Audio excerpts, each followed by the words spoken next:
What do you got? I think I can prove to a judge that both of these men had the mens rea. What the hell is a mens rea? It's a legal term the lawyers use. It just means the intention to commit a crime. Okay, come on, let's go. Mens rea? Put the cuffs on him. How could we have gotten mens rea? We take blood? Can you do it without taking blood? We both use condoms. How is this possible? I want to see a doctor. Can I have an independent blood test? Money! I feel sick. What are you doing? Mens rea! Oh! Oh! My God! No! Hey, everybody. Good morning, good afternoon, good evening, good night, wherever you are, whatever you're doing, whoever you're doing it with, however good it feels, and why you're doing it in the first place. I'm just glad you're doing it right here. Welcome. Welcome to Legal Vices. That's me and my channel, and I'm glad to have you here. Today, we're going to be looking at the new Netflix documentary, Depp v. Heard. Just scrolling through chat there. Some of you seem to have strong opinions about the trial, but we're only going to touch tangentially on the trial. It's over. At the end of the day, in the scales of balance, Heard lost, Depp won. Both sides need to deal with it. That's just the way it is.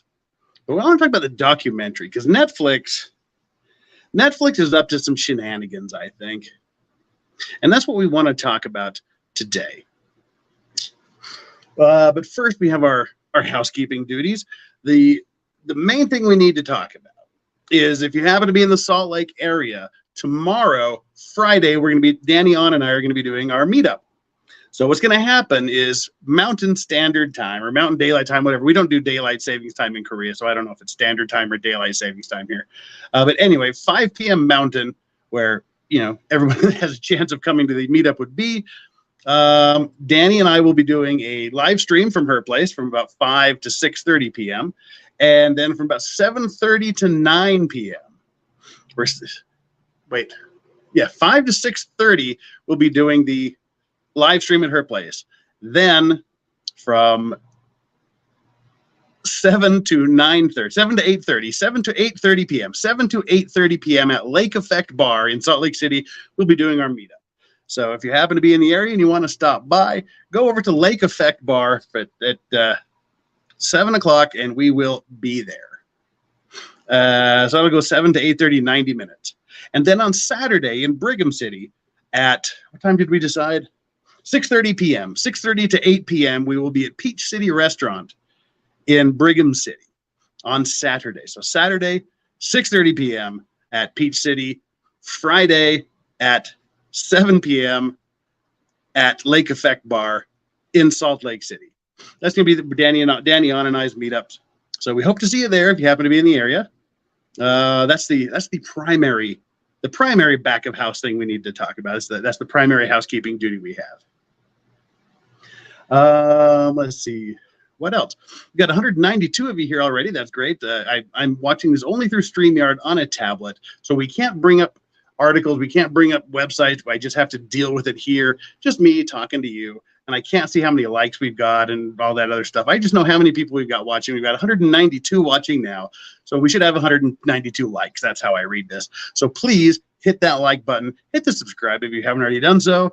And as I said earlier, we welcome all opinions. Everybody's entitled to opinion, but no one is entitled to troll and derail the chat and thus derail the stream. Those are the only rules. Keep it.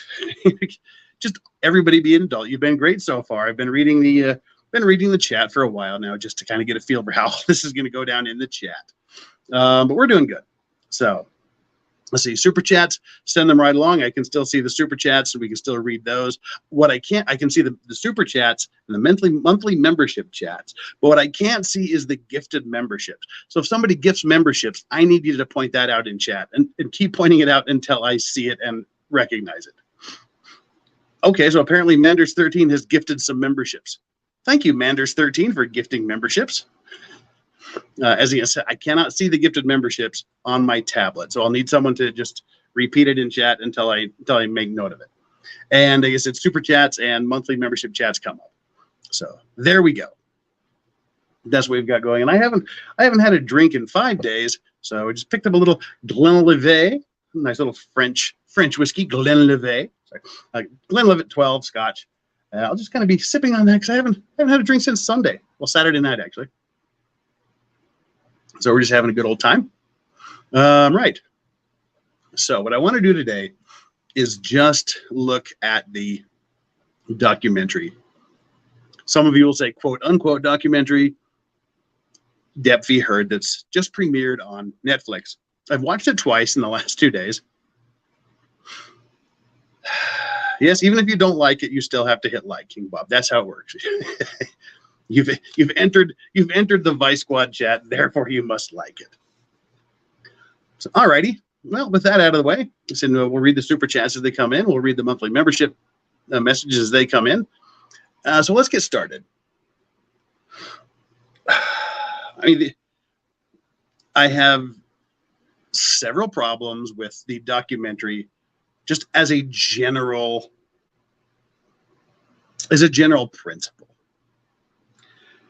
The quality of the documentary, I thought, just kind of sucked overall. It was mediocre. It was very medium. Everything about it was just medium well, medium presented.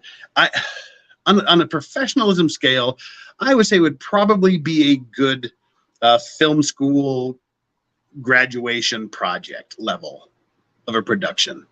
The production wasn't that great. It was essentially just a bunch of YouTube things clipped over bits of the trial, with occasionally typed messages in. There was really nothing informative about it. It was just cut and pasted together by whoever made it, and I don't care enough about it to find out who made it. But so the overall production quality just kind of sucked. The overall way it was presented was very mediocre. I mean, when they weren't showing bits and pieces of the trial, they were showing TikToks or YouTube videos, or especially like LawTube videos, and it was just kind of empty. And it's not going to change anybody's mind. Hey, Steph, long time no see. We have Steph here in chat. It's been ages and ages and ages. All right. What else was I going to say? Just generally, there's the quality, there was the presentation, there was no new information. It's not going to change anybody's mind. If you think she's the evil one, you're going to walk away from this thinking she's the evil one. If you think he's the evil one, you're going to walk away from this thinking he's the evil one. There wasn't any in-depth, hard-hitting investigation going on. It was just regurgitation. But that's not to say this thing didn't have a message or a direction it wanted to go. It most definitely did. The underlying, I guess, message that they wanted you to take away from this was that he was an abuser, he got away with it, and it's all the YouTuber's fault. That's the only takeaway I got from this. That was the message they wanted you to get. It's all the YouTuber's fault. And to some extent, the TikToker's fault. But mainly the YouTuber's fault that he got away with this. And so we'll look at kind of how this was presented. Excuse me here just a second. I'm all over the cold. I have this fan right over here blowing on me that's kind of tickling my throat. So, right. Yeah, TikTok, YouTube, they're to blame for all of this. As if you watch this, you'll see this going through.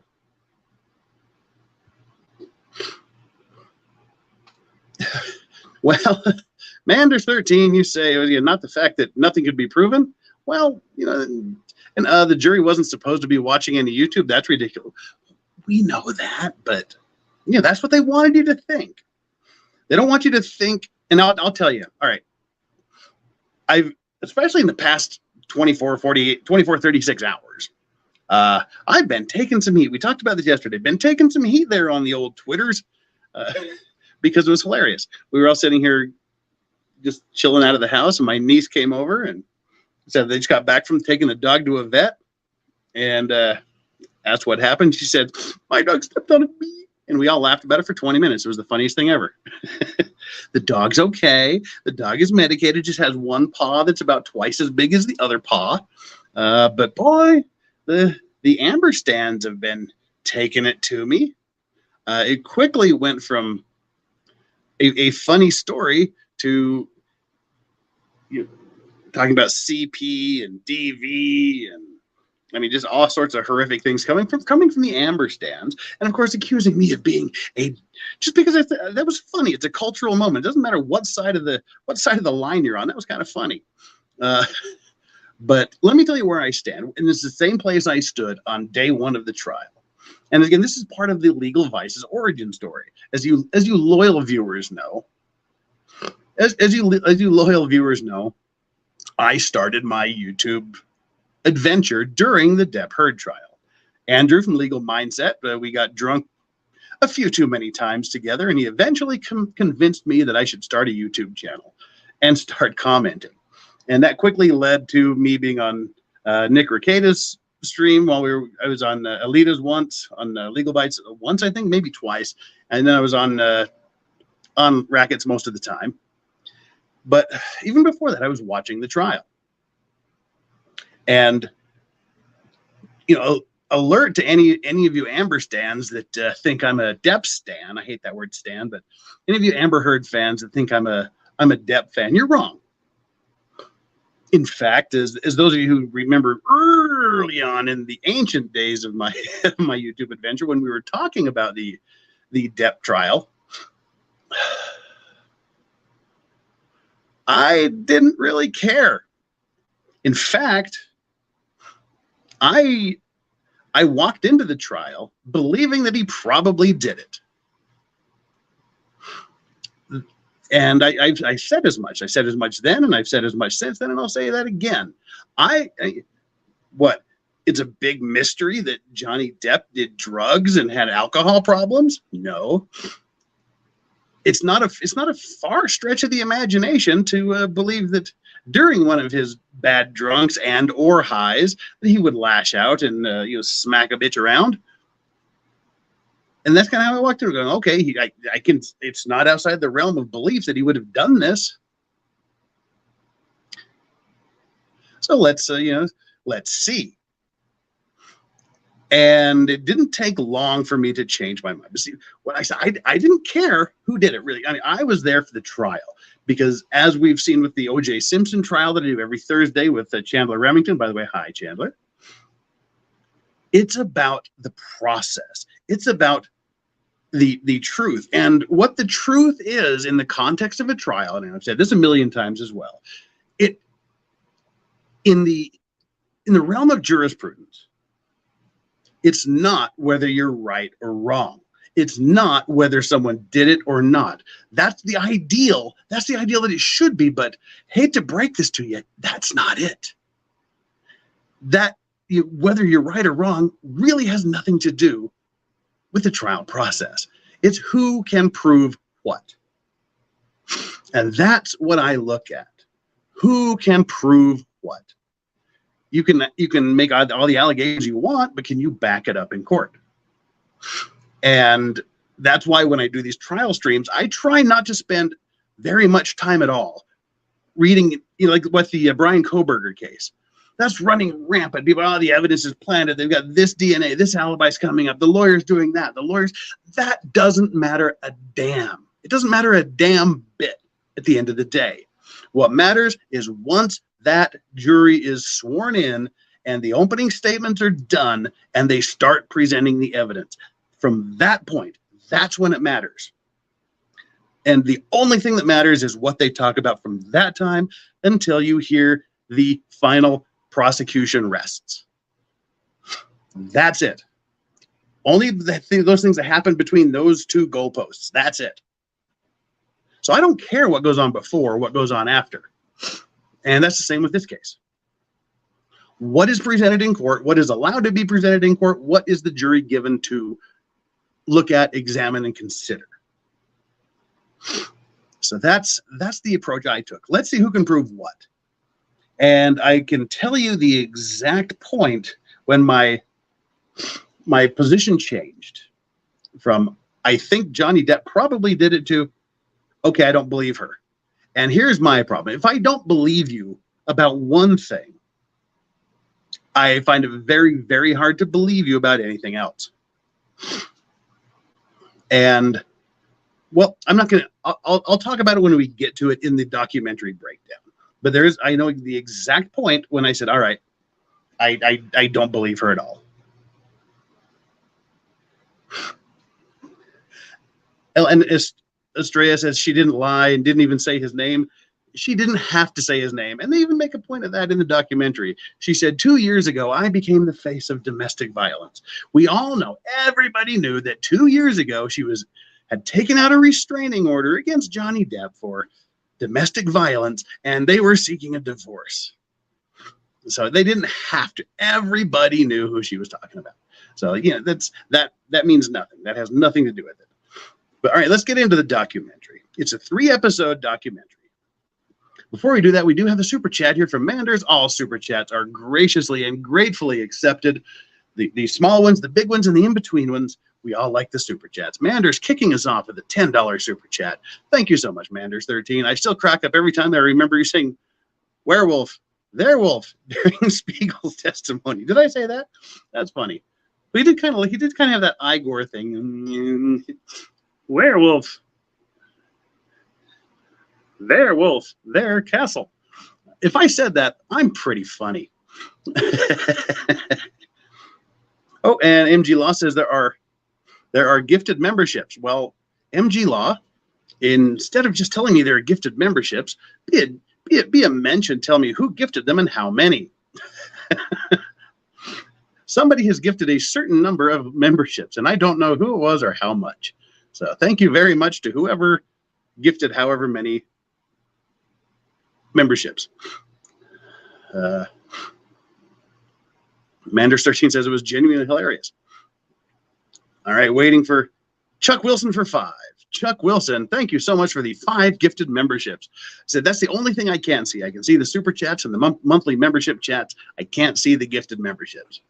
So thank you very much, Chuck Wilson, for the 5 Legal Vices memberships. And if you're one of the lucky 5, give them a super special thanks for it. Appreciate it.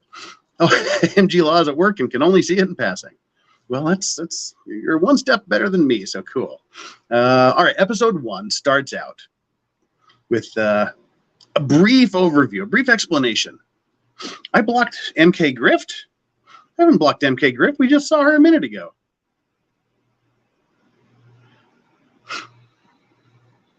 MK Grift was chatting earlier, wasn't she? I didn't block her. She's right there. I don't know what you're talking about. So, I don't know what you're talking about. MK, she's not, obviously, clearly, as you can see, not blocked. So, whatevs. Leafy Fifi Foo, explain yourself. You are wrong. And 2012 Jameson, thank you so much for your $5 super chat. Netflix is deceptive, making it seem that YouTubers are associated with their project, WTF. Oh, okay. All right. Before we get into it, let's talk about that as well. Thank you so much for that. Thank you so much for bringing that to mind. I was going to talk about it at the end, but let's deal with that. All right. What's happening behind the scenes is there's a ton of YouTubers that are quoted that, they've been clipped and put into the documentary. I'd say the majority of them are LawTube people. Some of them, I don't know if all of them were contacted. I know some of them were contacted and some were responded to. Some didn't respond, and some say they weren't contacted. They were all requests for permission to license deals to use their streams. I know that some people got paid for including their stuff. Some people refused. Some people didn't answer, and some people may not even have gotten anything, but they used everything anyway. Now you can say it's wrong that they would use something without getting permission, but YouTube can also claim fair use. Now, the issue of whether or not the uses went to fair use or not, that's something between whoever whoever was clipped and used, and Netflix themselves. Yeah, I know. I only know for a fact that Darth News got paid and Larry, DUI guy, got paid. Nick may or may not have been paid. I think he did. I don't know. But other people didn't, and other people didn't respond. So they used him anyway. You can say, in principle, that's a bad thing to do. You shouldn't use it without permission. I would agree with that. I think Netflix sucked for using it, and they shouldn't have used it without permission. But then again, if you can see some people, they lost their chance to get paid to do it, so then Netflix just went in and used it for under fair use. Now, the other problem, the problem where, I mean, there's two problems with Netflix doing what they did. That's the first one, and that's debatable. But what's not debatable is the other shenanigans they're pulling, particularly with Popcorn to Planet. Popcorn to Planet, they use their own videos. In particular, a video of Andy Signor meeting with Johnny Depp ages after it happened, ages after the trial finished, and other streams where they're talking about the trial. Those clips from Popcorn to Planet were used in the documentary. And as soon as the documentary went out, Popcorn Planet got their own videos that were used in the documentary copyright claimed by Netflix for copyright violations. That is some straight up bullshit. Like literally the videos they filmed. Oh, Tug, it happened to Tug too, did it? Literally the stuff they filmed was used in the documentary, and the documentary copyright claimed their own stuff. Straight up fucked up bullshit. It's all handled automatically, but Netflix needs to resolve that post haste. It's just all in the Netflix documentary. That all gets their DCMA thing or whatever the hell it goes through. And that just automatically picks up anything that resembles that without considering whether or not Netflix was using someone else's material. So that is wrong by any stretch of the imagination.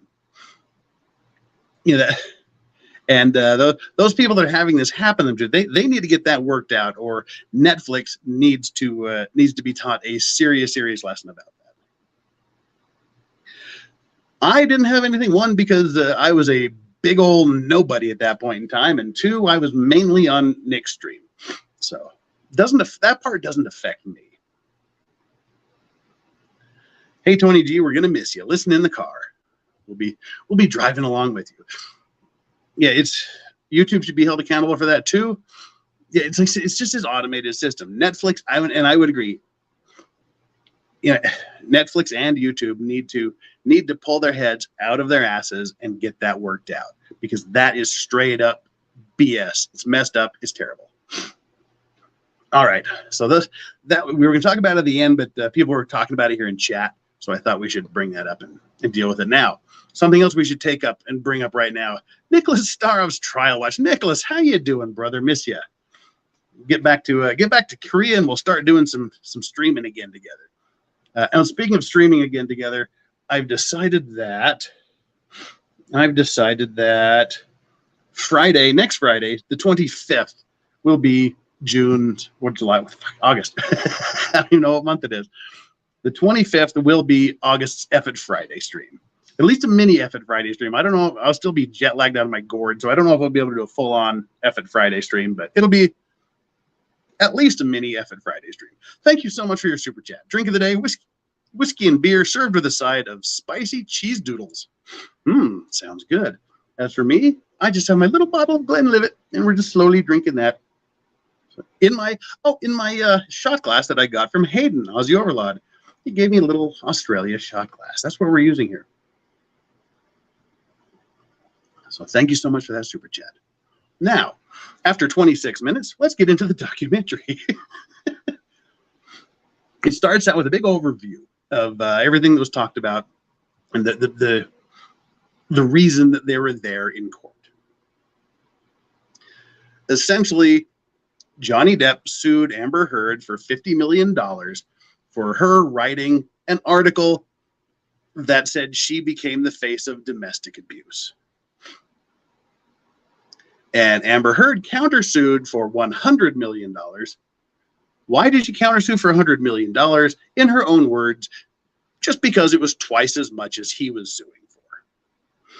So there we go. Then it starts out with Larry, DUI guy. Big clip of him driving to court, going to line, talking to people in the line, and saying, "Hey, line, what's up with line?" And just kind of basic there. And there was showing fans and basically cosplayers, Captain Jack Sparrow cosplayers and whatnot. And there were some comments from Emily D. Baker about getting ready for the trial. And they noted that there were no Amber Heard fans at the trial. There were no Amber Heard fans at the courthouse. And there were some comments from Nick Rekieta.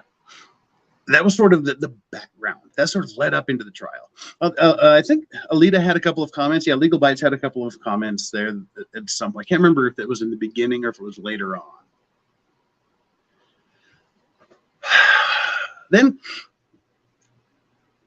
all right, this sounds a little weird, and I mean, it's not that law tubers are better than anyone else, but we do know law a little better than the average person on the street or the average influencer, the average TikToker. They showed clips of people literally asking how and why we have such public access to courts. There were literal social media influencers, pundits even, saying, how is it possible and why do we have this much access to the courts? That little bit stunned me. We have the right to open and public trials, with the exception of things like really bad cases involving children and things like that. Other than that, by and large, we have free and open access to the courts.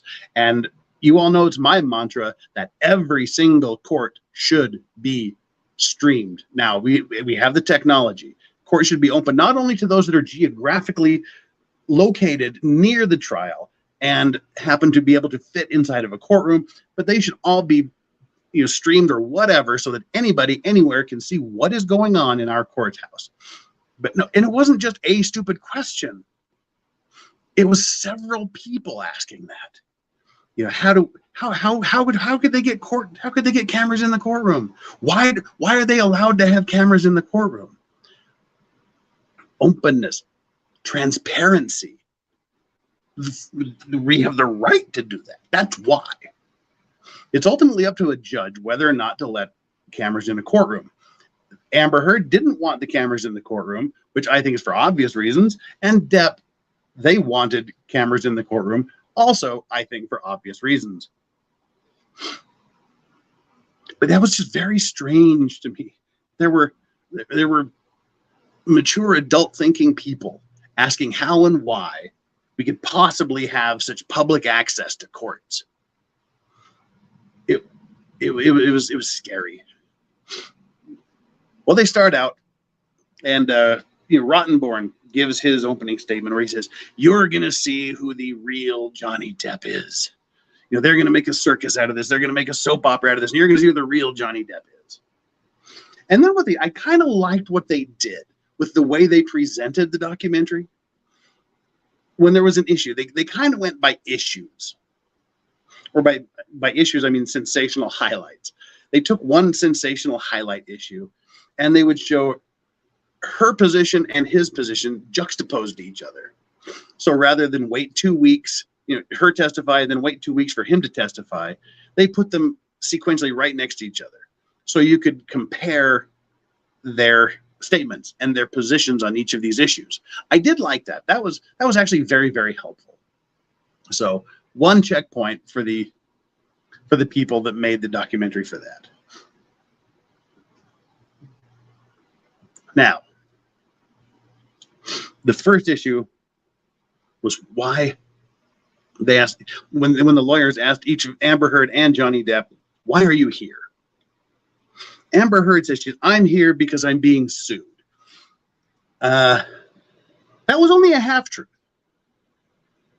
She was there because she was being sued, but she was also there because she was countersuing him for twice as much as she was being sued for. So that I'm only here because I'm being sued was a dishonest answer. That's by me, Legal Vice's self-anointed fact checker. Amber Heard, she said, I was there because I'm being sued. Half truth. Johnny Depp said he was here because he was falsely accused by Amber and he had never struck her or any other woman.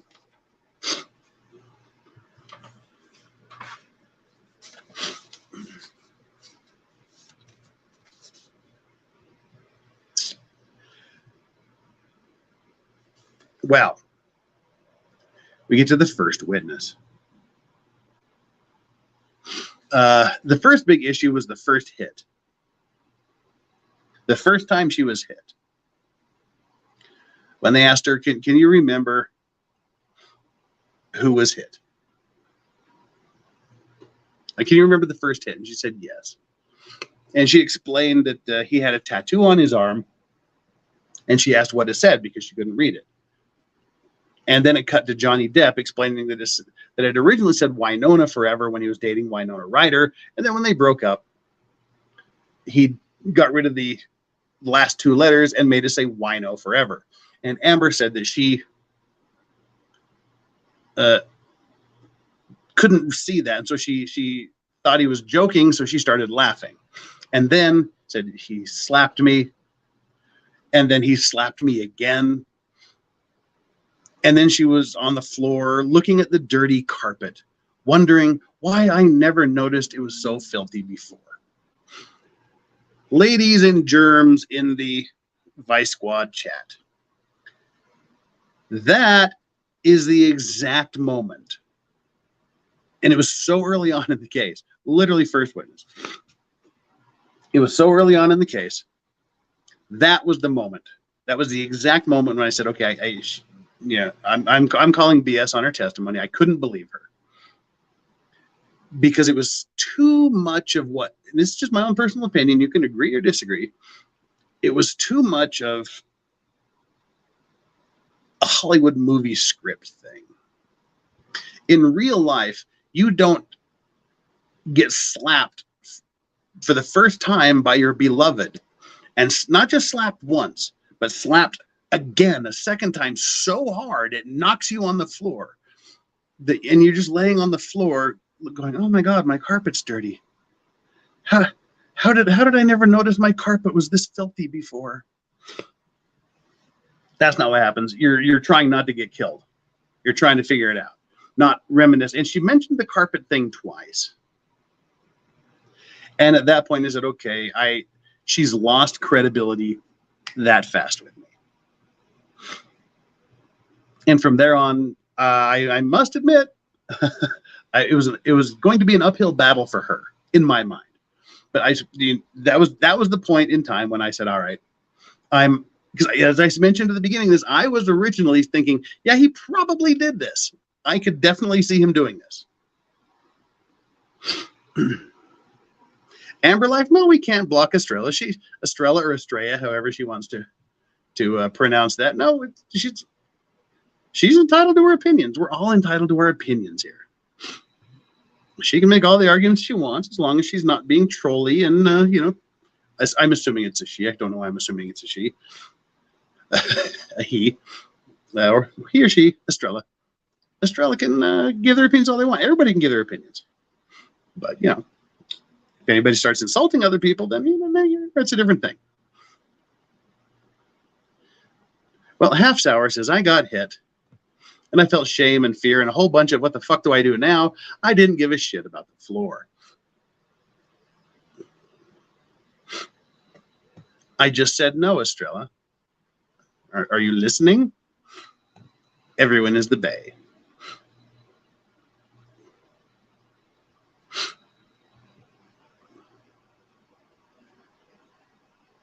So that's where I turned from the slightly pro Amber to the strongly I don't believe her. Legal Vice said, I literally called the floor as the moment for you 30 minutes ago in chat. Well, that was it. That was it. It was the floor. And then they gave that deal. They're saying I never realized how, I never understood how the floor got that dirty. And then she also said, I just kept looking at the dirty floor. And then they cut to Johnny Depp in his testimony just saying it never happened. Just flat out never happened. The next point the documentary went to was one of my favorite points of the trial, when he was alone ranting in the kitchen the morning where he just found out that he had what was it, $630 million or some shit like that embezzled out of his account. Or was it 630,000?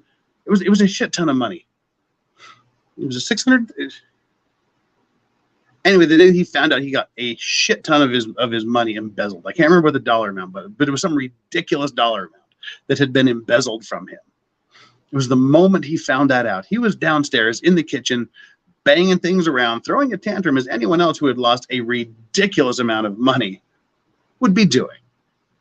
She came in surreptitiously, started to film him. It was 6 million. It was 6.3 million. Is that what it was? I don't know. It was way more money than I'll ever have.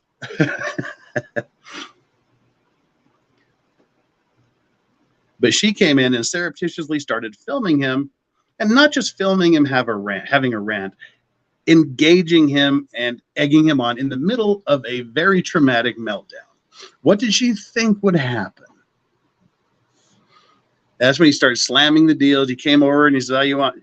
Yeah, okay. It was 630 million. That's what I thought, Benjamin." And that's when he poured that scene right there is why I have my official Legal Vices, my Johnny Depp Mega Pint Legal Vices Pimp Cup, which is the same glass he had. He poured it all the way up with wine. Said, "You want all the crazy? I'll give you all the crazy." And then he saw the camera that she'd been trying to hide with her travel mug. And said, "Oh, and you're filming this?" So in the middle of losing $1 bajillion, she's filming and egging him on. And then she tries to hide it. And she says, "Well, I just started filming." And he takes the phone and, he chucks it across the room. And he said that he was guilty of assaulting some cabinets. I like that. And then they asked him about, the lawyer brought up the mega pint. Would you say he had a mega pint? And that's when he said, "A mega pint? A mega pint of wine." And then the documentary went to this whole series of YouTube shorts, TikTok shorts, Instagram things of all of these mega pint memes that were going around. They did this little splurge of mega pint memes, mocking online videos about mega pints. Then it to show that, I guess to show that Johnny Depp was he was just being coy. They cut to the transcript of the UK testimony where, under cross-examination, Johnny Depp had used the term mega pint. My response to that was, well, so what? He answered that question perfectly. He doesn't have to go, "Oh, yes, it was a mega pint because I used that phrase once in the UK trial." He made the opponent's lawyer look like an idiot, which is frankly his job. So, it was, so what? So what if he used it before? He played Amber Heard's lawyers perfectly in that scenario. And he did it throughout the trial. Made them look kind of stupid. Then they sort of made a big deal. The documentary made sort of a big deal about the fact that Johnny Depp left Amber Heard on her birthday. And we all know what happened the day after the birthday. That's the day they went to Coachella. And we all know what happened before Halo. Halo of self-defense. What's up, brother? Block me. It's not that easy. You've got 532 of you here, and I don't know how many people. I can't even see the like. So everybody hit like button. Don't make me sick Andrew Branca on you, because I will. So yeah, the day they went to Coachella was the day they left. That's the day that Amber Turd became a household phrase. The poop on the bed. And then they went through this whole long clip series of people making fun of Amber Turd and pooping on the bed. And they made sure they caught the clip of Johnny Depp testifying that she dropped a grumpy on the bed. Then there was the cue of the grumpies. There was all the grumpy memes. And of course, Amber Heard denied doing that. And so it was the dog. She talked about there was something in a deposition about how the dog had bowel problems, which they brought up in the trial. But there was this transcript from a deposition or something they showed where apparently the dog had shit all over Johnny Depp in his sleep one night. That was just really gross. I don't have no idea. They put that in the documentary just sheerly for sensational purposes. And so they had Johnny Depp saying someone dropped a grumpy on the bed, Amber Heard denying it. Then they cut to one of Depp's witnesses who was driving Amber Heard around Coachella, and he said that he'd been told that it was a practical joke gone very wrong. So after driving that issue into the dirt for a while, they switched over to the next issue, which was they got in an argument, and she alleged that Johnny Depp threw a cell phone and hit her in the face, hit her in the eye. There was no bruise, no mark from a cell phone.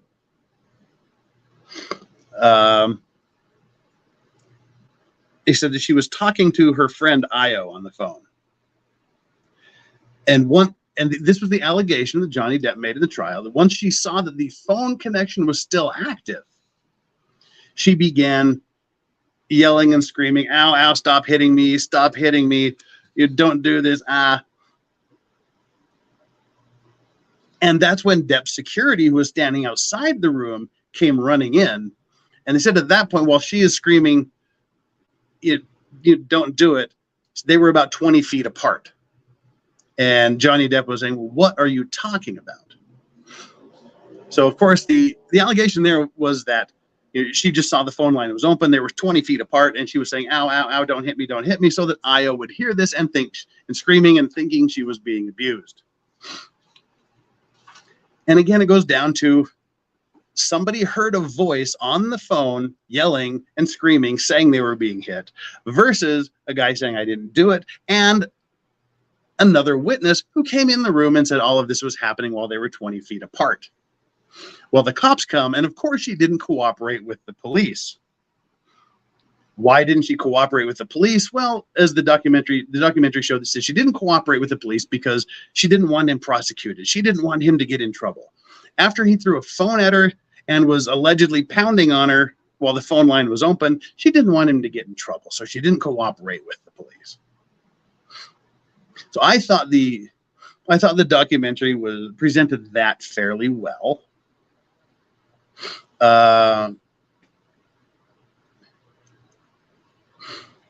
Then, of course, was this is what I call the second great crushing of Amber Heard's case.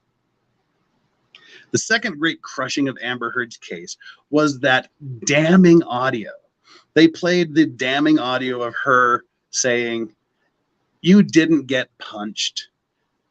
You were not punched. I hit you like this, but not punched. I didn't deck you. I was fucking hitting you. You're such a baby. Yes, I did start it." That was a crushing moment. And that was the point where I called it for Johnny Depp. He said I was swung to his side with the whole, he slapped me again and knocked me down so hard but I was just like wondering how I let the carpet get so dirty. That's when I kind of went over to his side. But because she said, "I never abused him, I never hit him, it was all him." And then she's on tape saying, "I didn't punch you, I hit you. I didn't deck you, I was fucking hitting you. You're such a baby. Yeah, you be a man," that kind of thing. That's why I said this is over. She's lost. There's no way a jury is going to give her anything. They gave her a little bit, but we'll talk about that a little bit later. And then they played a lot of clips from people who said that they had started out as Amber Heard supporters, saying that they could no longer be her supporter because these survivors and victims couldn't look past her saying she was innocent, never did anything wrong, but then being caught on audio saying that she was hitting him, not punching him, and he should be a man. And then they followed that right up with what I thought was probably the most evil audio of the entire thing. There's lots of audio of him screaming at her. There's lots of audio of her screaming at him. But I thought the most evil audio of that entire trial was right after that. You know, I'm hitting him, I'm punching you, when she said, "Tell the world, Johnny. Tell the world that you're a male victim of abuse. Tell them, I, Johnny Depp, I am a victim too of domestic violence, and see how many people believe you." I thought that was the most evil testimony of the entire trial. Because here's a woman who's claiming to be an advocate for DV, telling a man who she's admitted to hitting and admitting to have started that fight, telling them, yeah, you go ahead. You go ahead and tell him you're a victim. See if anybody believes you. That was pretty fucking evil.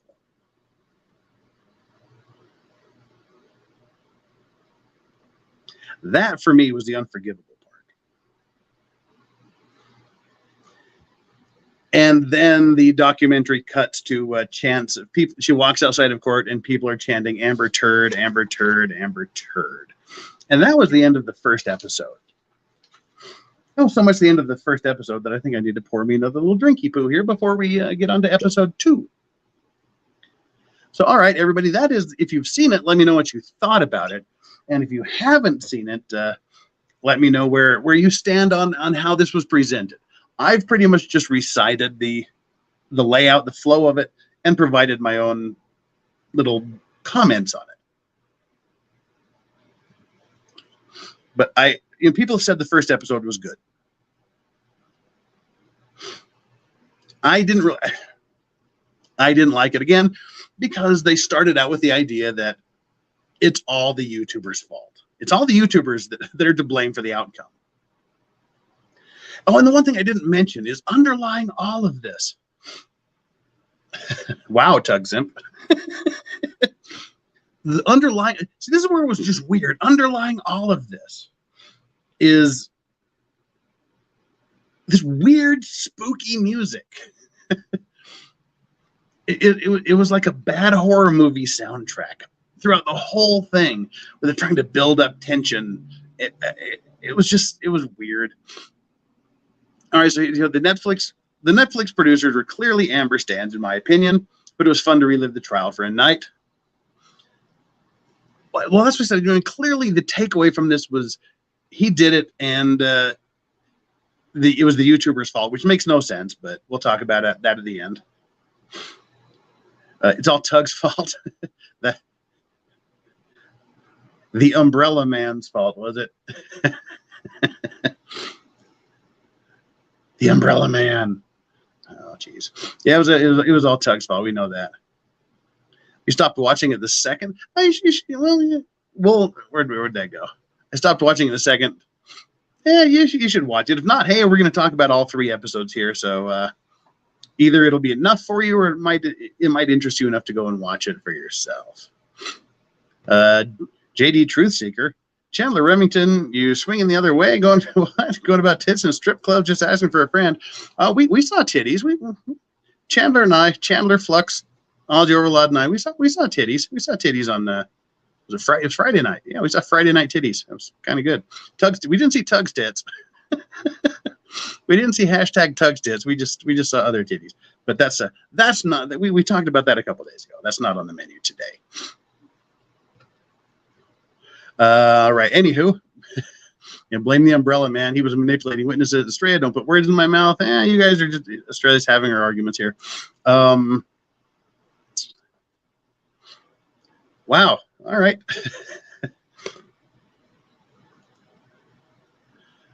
Let's see. Yep, we no super chats or monthly memberships to get through here. So let me take a little drink of Mexican Coke. All right, no comments. We're just talking about Flux and Chandler and titties, so I guess there's no comments anyone has to make about the first episode. All right, Swan Lake lady's leaving us. We'll check in a little bit later. Rumor has it that every part is worse than the last. I refuse to watch it. I think that's an accurate statement. The first episode was better than episode 2 and 3. 2 and 3 are pretty close. May not be wrong to say that 3 is worse than 2. That's happening with Harper since I haven't watched it yet. All right. And that's not the one I was going to clip. Where do we go? Mr. A says so many people are full of hate. You want to see people full of hate? Go back and look at my Twitter feed for the last 36 hours. Look at all the hate coming my way just for telling a funny story about my niece's dog stepping on a bee.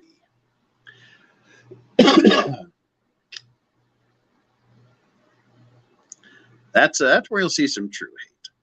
There's so much hate on both sides of this issue. It's not a one-way street.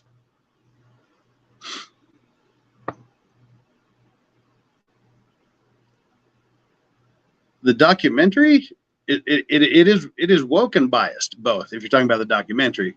But all documentaries are biased, if not only by the fact that it's filmed and edited through the director's own filter.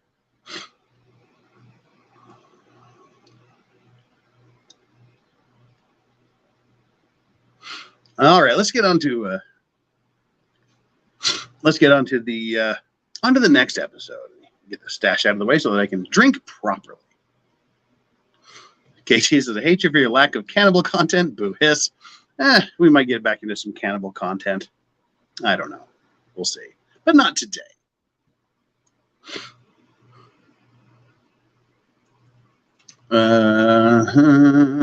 Right. That takes care of all the comments out of the way. Right, episode 2.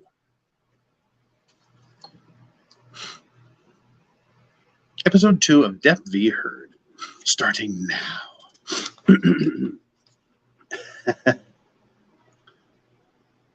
What did I write this? I wrote something and I can't read my own notes. Oh, that's where for some reason I felt the urge to mention at this point in my notes that I was not a Depp fan, that I didn't care about Johnny Depp. But I did that at the beginning, so I won't rehash that. Episode 2 starts where they're talking about various theories and misinformation on the TikToks and the YouTube. So there's so much disinformation out there. There's so much bias. There's so much theories and speculation out there, which goes back to what I was saying at the beginning. I try not to pay attention to that because it doesn't mean anything at the end of the day. It's only what's between the goalposts of at the end of opening statements and the beginning of closing arguments. Only that in the middle matters. So the fact that there's theories and misinformation out there has nothing to do with the trial. Has nothing to do with it. So why bring it up for the documentary?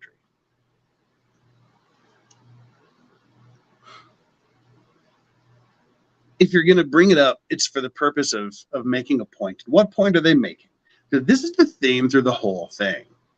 Somehow it's a social media circus. Somehow that's the reason it came out the way it did, which I don't buy for a damn second.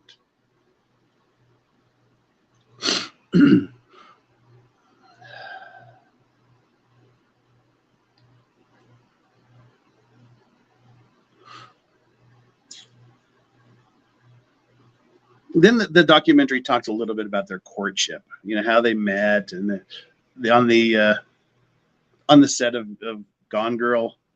Oh no, it was Rum Diaries. On the set of Rum Diaries, sorry, they bring up a Gone Girl a little bit later, and then they do the juxtaposed viewpoint things again, where what she says, what he says, what she says, what he says, as they go through. Well, they talk about the wedding that took place. They ask Amber, "What happened on your wedding night?" Well, I flew in, we did the wedding, and then he offered me MDMA, and I said, "No, absolutely not. I haven't seen you in a long time. It's not that time."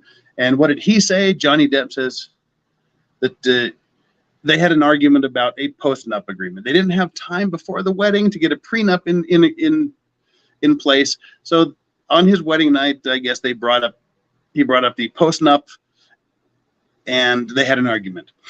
In fairness, I think offering to do MDMA with her would have been a better choice than to argue about a post-nup agreement on your wedding night.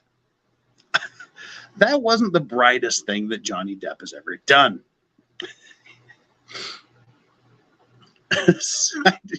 I don't know why you'd choose your wedding night to argue about a post-nup. That's not a really brilliant thing to do. Maybe offering MDMA would be a good thing to do on your wedding night. Give you the cuddle puddle, right?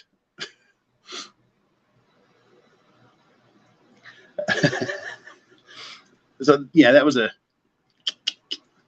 not the greatest thing to do. Nicholas Starov's Trial Watch, thank you so much again for another super chat. If 5 years of national and international media didn't affect the jury, what would 4 weeks of TikToks do? Exactly. But they went in on how there's all this misinformation out there on the interwebs.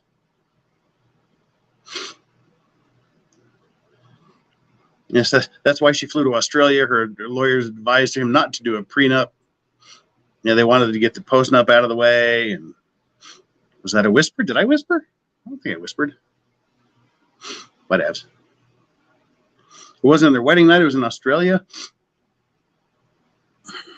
They made it sound like it was on their wedding night, because she was talking about being offered MDMA. Whatever. I don't know. It just I saw it twice, and I still thought they did it it was on the wedding night. Either way, offering MDMA if you haven't seen your significant other for a long time is a much better option than just going to an argument about a prenup or postnup. I hate the term misinformation. Can we just go back to calling people wrong? Yes, I agree with you. The MDMA was in Australia. Okay. Because the way they did it was like, here's what happened on their wedding night. Then they brought that up. Then they talked about the Australia incident. So, all right, well, what else? I stand corrected. So all of you that are watching on replay and you're typing furiously in the comment section, ha, ha, ha, I've retracted my statement and I stand corrected. Right, so then they shift to the Australia incident, as they call it. And this was the third crushing of Amber Heard's case, or Amber Heard's position, or Amber Heard's viewpoint, whatever you want to call it.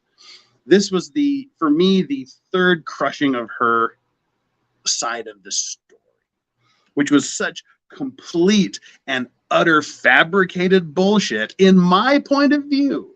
Again, you are all free to disagree with me and tell me I'm crazy and up in the night. That was the night they got in a great big fight where she talked about the Parakeet floors, which I think is just a funny misspeak. The Parakeet floors, clearly meaning parquet. But anyway, come on, tell me Parakeet floors isn't funny. MDMA in Australia, cocaine and marijuana wedding. Woo, I want to party with JD. All right. So back to the Parakeet floors.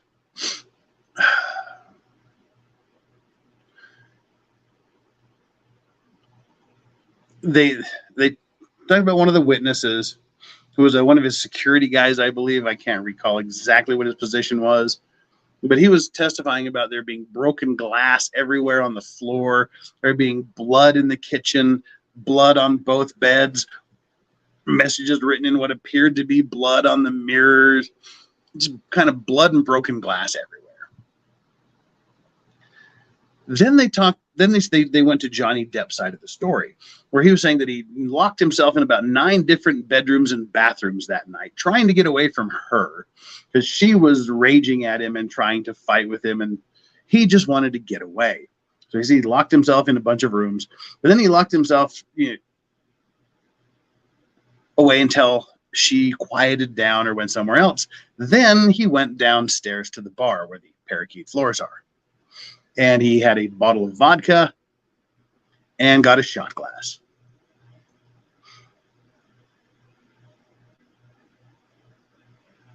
And then it cuts to Amber Heard. This is the documentary now, not the way it went down, because they testified 2 weeks apart. Then it cuts to Amber Heard, where she says that she grabbed the bottle from his hand and then she smashed it on the floor between them. Then it cuts back to Johnny Depp's testimony, where Johnny Depp says that she grabbed it and then she threw it at him.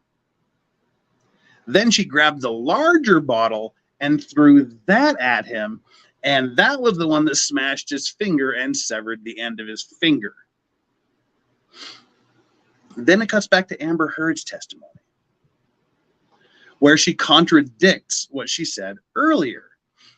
Earlier she said she took the bottle and threw it on the floor between them. But then it was under the cross-examination where she said that she doesn't remember if she threw it at him or not.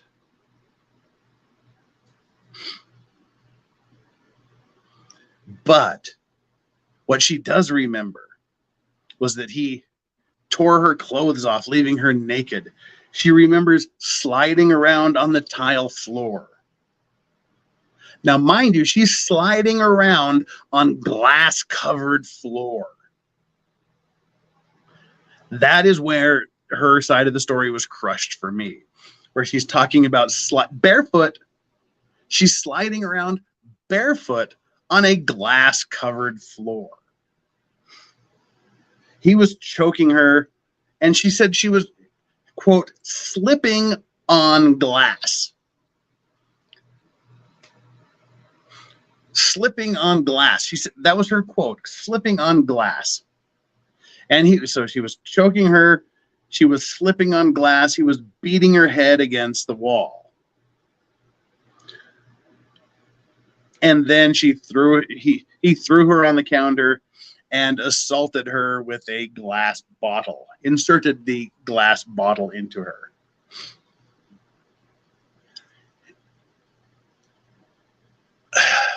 I mean, for me, that was, again, in this part of the trial, this part for me was just utter hogwash on her part, where she's barefoot, she's sliding around barefooted on broken glass, and none of that blood was hers. No cut on her feet, nothing like that. Then, talking about this Maker's Mark bottle, I don't have a Maker's Mark bottle for me, but it's not your Maker's Mark bottle is not shaped like an average ordinary whiskey bottle. A Maker's Mark bottle is square. It's a square bottle with a round neck on top. Now there's two problems with that. So one, barefoot, no, on the glass, no cuts, no blood. But this assault with a bottle is a different kind of bullshit story. So he was assaulted with his Maker's Mark bottle. And then she said something that was so utterly foolish. She said she didn't know whether or not the bottle was broken. I am not a woman, and I would never, ever presume to know what it's like to be a woman. But I would go out on a limb and say that if you were being forcibly penetrated by a broken bottle, you would sure as fuck know whether that bottle was broken or not. She just kept talking about how she was just praying the bottle wasn't broken. She didn't know if it was broken or not. She was just praying and hoping it wasn't broken. I'm pretty sure you would know whether it was or not. Just my hypothesis as a man who knows nothing about what that would feel like.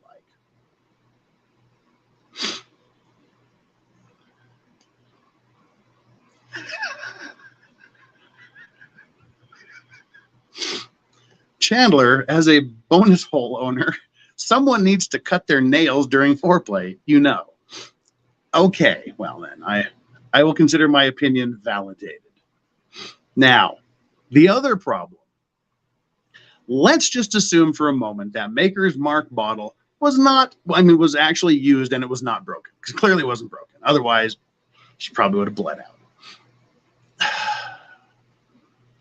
The thing about Maker's Mark bottles, not only are they square, large and square, but what Maker's Mark does for every bottle is they take it and they dip it into this red wax. And it seals the bottle.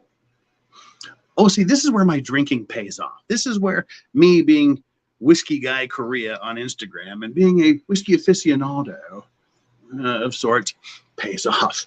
When you dip that in the wax and you make the seal, when you peel the seal off and take the top out of the bottle, you're left with a very rough edge around the outside. And it doesn't tear off smoothly.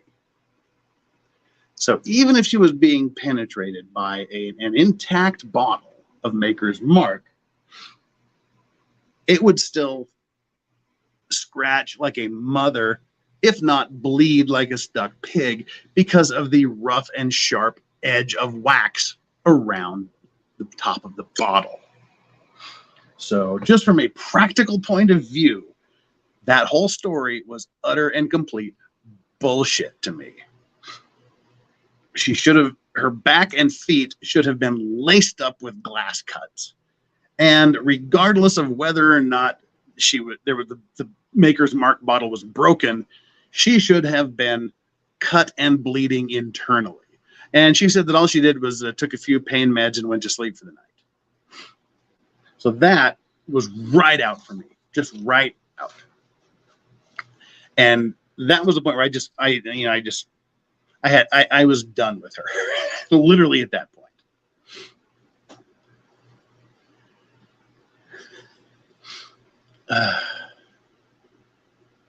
And again, the documentary does make a note of that. She was criticized for not having blood on her feet. There was no ligature marks on her neck. And then that's when the comparison started to be made in the documentary about her and Gone Girl, where in the movie Gone Girl, she was staging the crime scene. You wait for your man to go away, then you stage the perfect crime scene. And that was brought up at this point in the documentary.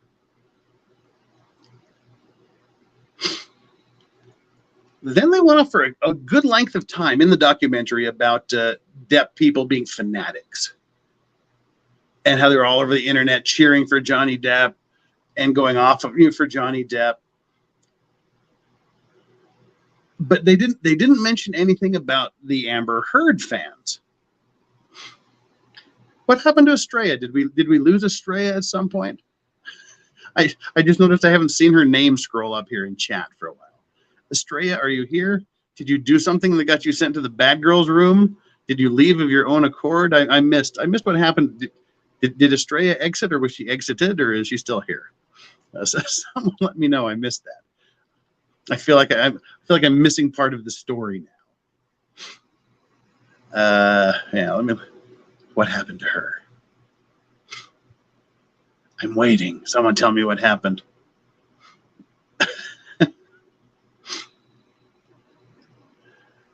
She must have left.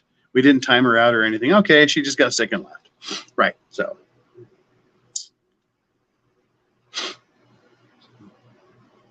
Will Call Magic says, that was me, Gone Girl. You can't look back at Legal Bite Stream and see I was the one that made that comparison. I think I need to get paid now.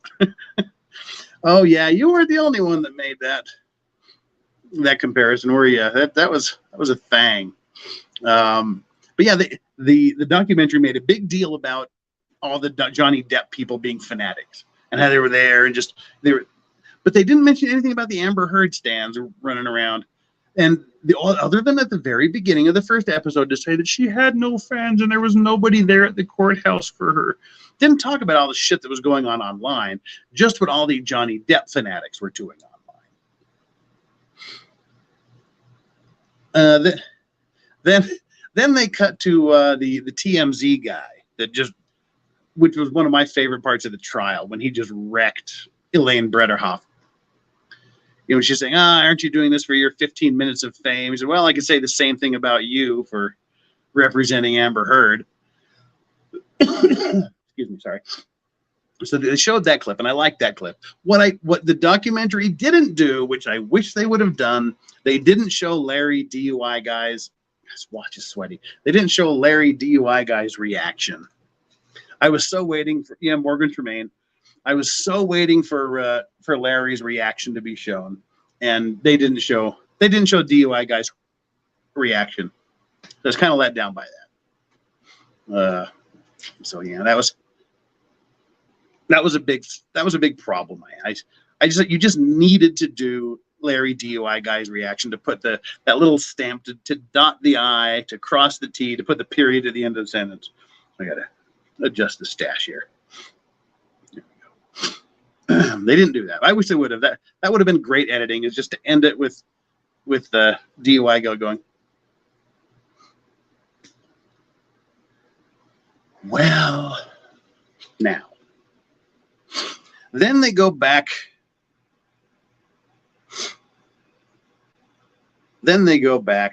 To they showed it. They showed his reaction and a few others. No, I didn't see that.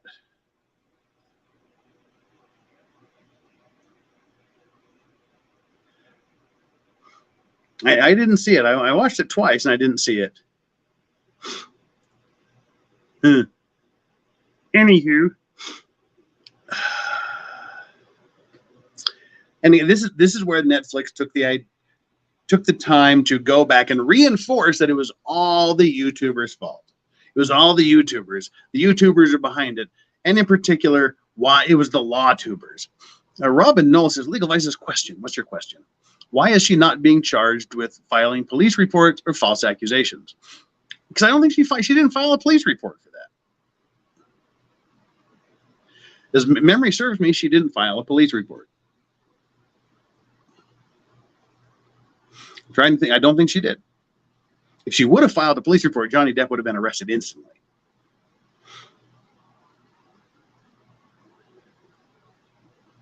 Yeah, they just took him off to the hospital, got him sewed up.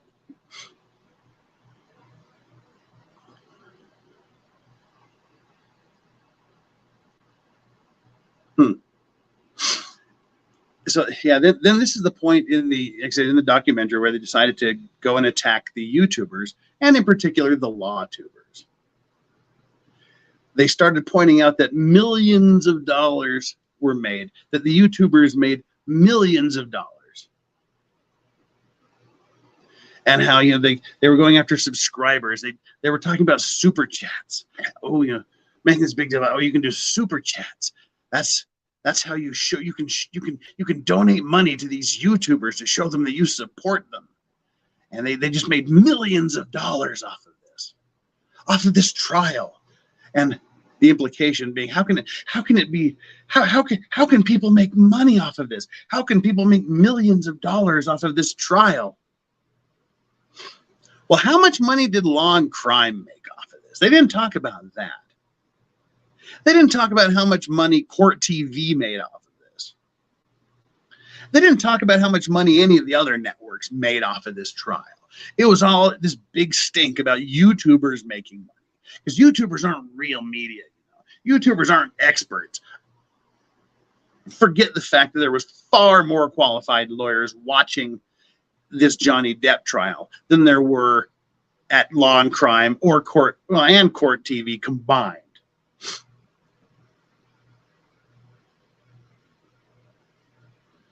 So I thought that was a shitty, stupid thing for Netflix to do. Was just go, yeah, look, they're just on the grift. They're making the money. Well, so how much? The fucking documentary's making money. So they're making money off of people making money. That sort of kind of makes it worse, doesn't it? People should be able to make money however they want to make their damn money. And just because it's not through the mainstream channels, that does not mean it's wrong. That doesn't make it bad. That doesn't make it worse. That doesn't make it less credible. In fact, not being part of the mainstream media, the mainstream channels, that in many cases makes it far more credible than the crap you're consuming on Law and Crime and Court TV and the networks and things like that. So for them to downplay it, it was all, oh yes, these YouTubers, they're just grifting.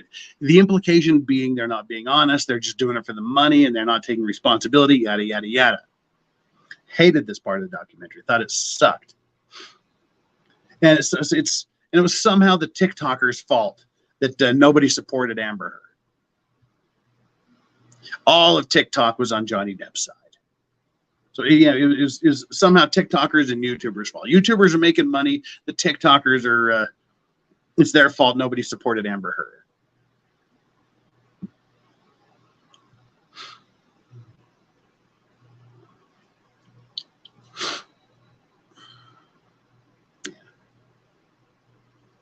Well, then they cut to what was, I just thought it was a funny part of the trial, but it wasn't. But for a lot of people, this, especially the women, this was a big part of the trial. The next issue that the documentary brought up was the makeup. Was it the Melania or whatever the hell the makeup company was, where Elaine Brederhoff went out of her way to say, this is the very makeup that she used to hide all of these bruises. She was a professional actress and she knew how to apply this makeup to hide the bruises. Melania, that's what it was. Yeah. Thank you, B handler. Oh, thank you. Okay, I see the other people mentioned Melania up there as well. So thank you. Yeah. I don't care. But yeah, there's this. You're just holding up this one thing. This is what she used. It's her bruise kit. Yeah, it's her bruise making kit. Saying, oh, this is what she used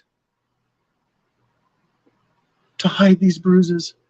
This very thing she was holding. Then the company came out and crushed that and said, yeah, that makeup, and it wasn't to show support for Johnny Depp. It wasn't to be anti-Amber Heard. It was to protect their own brand against misinformation. They said, oh, sorry, that kit she was holding up is not available until 2017. And all of this happened 2016 and earlier. So sorry, that was a year after they filed for divorce before this thing even came out. Boom, that was like strike 4 for Amber Heard's version of the story. And again, maybe everything she said about Johnny Depp is absolutely 100% true. Maybe. We weren't there. You and I weren't there. We don't know. It could very well be that every single allegation she made was true. But when it comes to court, like I said, it's not who's right or who is wrong, who is truthful, who is a liar. It's what you can prove. And all we've seen is 4 major strikes against Amber Heard. Let's see if I can remember these. 1, the floor. 2, the being drugged across the floor. The Melania makeup thing. What was the other one? What was the other one? I just remember that was strike 4. I can't remember what I'm missing. The makeup, the Maker's Mark bottle, the floor. Dang it. I can't remember what the other one was. Chat, you have better memories than me. Crap. Can't remember what the other one was. Now, I've mentioned 4. I can't remember what they were. Anyway. No, I haven't. We didn't mention knives on the beds or anything. Oh yeah, it was the audio, the tell Johnny the word. Yeah, it was her being caught on audio. So it was the floor, her being slapped for the first time twice so hard to knock her on the floor, and she was worried about the dirty carpet.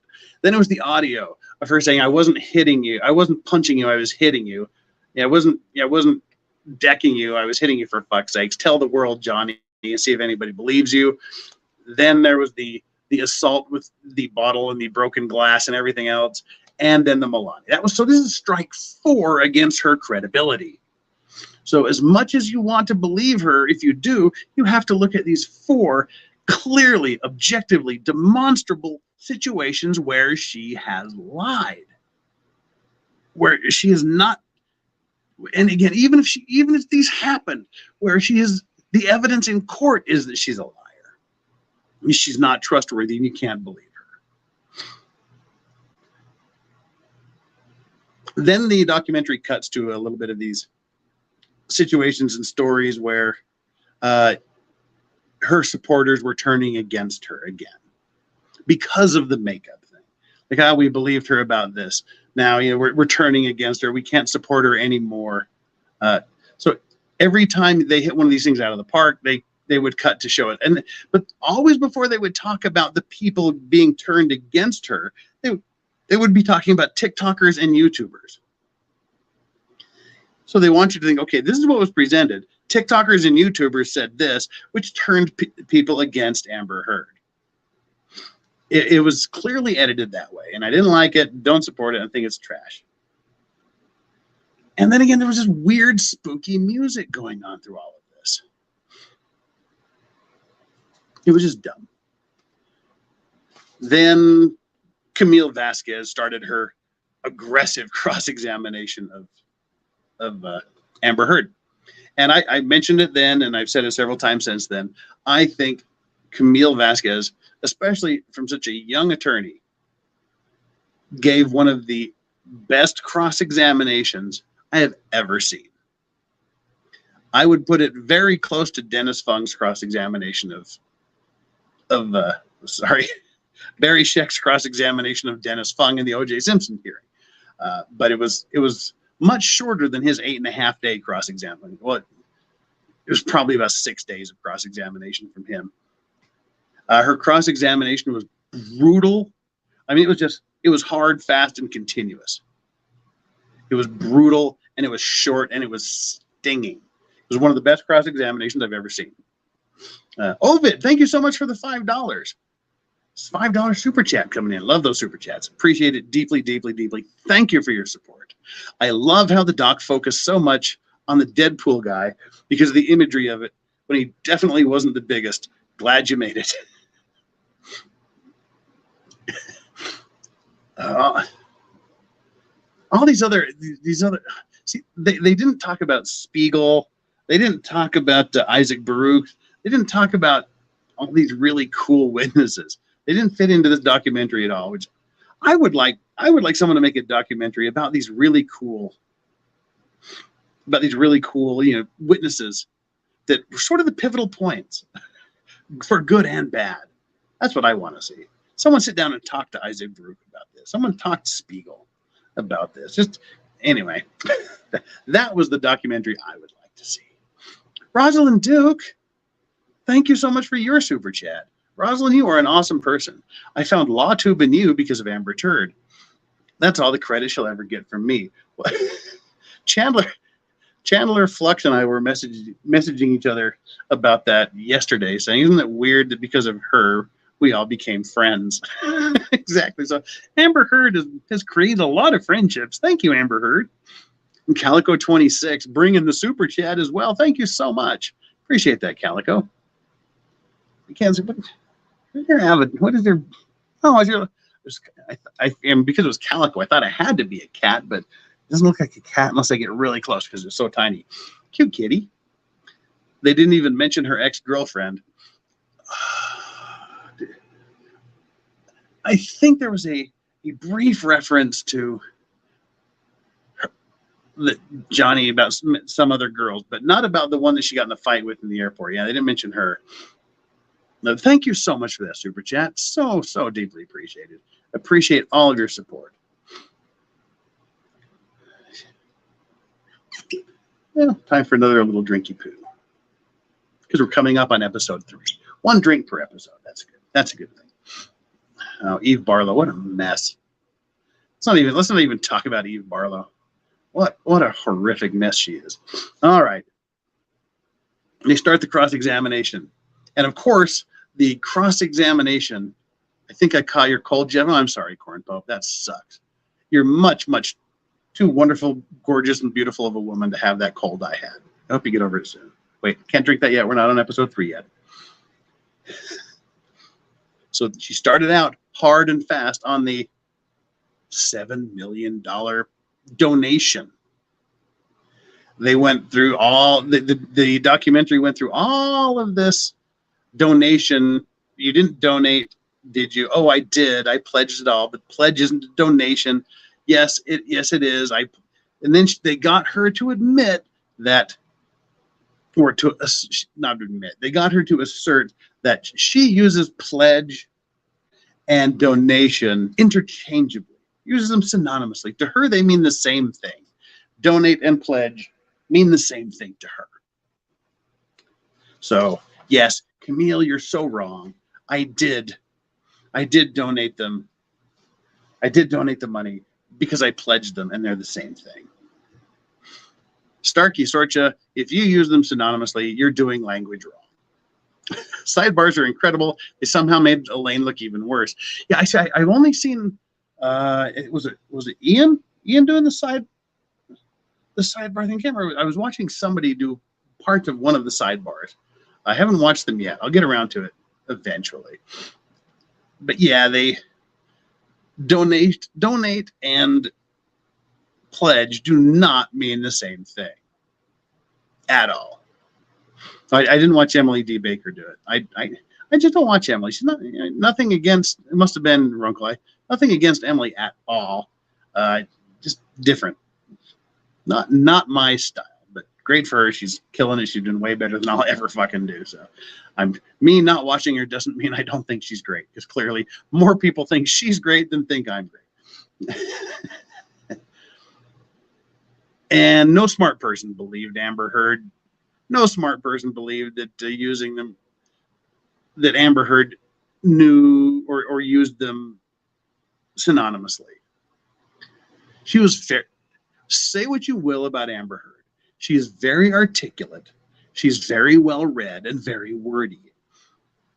Even Johnny Depp admitted that's one of the things that attracted him to her, and she to him, was their mutual interest in poetry, literature, music.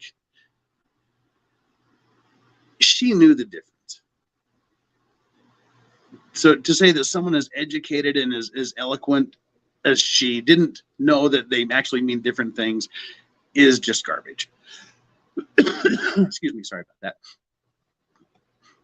that. EDB has been out a way longer. It takes time, Jeff. Yeah, well, she's got what she's over 500,000 now. She has to be well over 500,000. She's got to be close to 1 million by now. Good for her. Seriously, good for her. Then Netflix goes on here. Netflix goes out of their way to show a few examples from social media where pledge and donation were used synonymously. And of course, that was all over this weird, spooky music, which I just don't understand. Yeah, EDB's around 750,000. Good for her. Yeah, so there's this weird, spooky music where they're showing examples of people using them synonymously, but yeah, weird. Well, lawyers and TikTokers are again the problem. Lawyers and TikTokers and social media influencers are all different. And this is again, I mentioned this earlier, and it's not disparaging people that aren't lawyers. We're just trained in law. So, we understand why and how things happen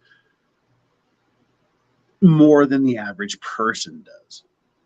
There was this weird segment which didn't fit into any part of the documentary narrative. Didn't fit into any part of the story. It didn't flow. It was just like trial, this weird random bit, and then back to the and then the end of the episode. where they had these TikTokers and influencers wondering, how did they choose these jurors? And saying, oh, I guess these jurors must be sequestered. When if you knew anything about the trial, there was the jury selection. And they clearly weren't sequestered because they were sent home every night. The only reason they were doing that for this documentary that I can see is they were setting up the narrative that these jurors were chosen randomly, which they are essentially. And because they weren't sequestered, they were subjected to social media influences, which is the reason why the case came out that way.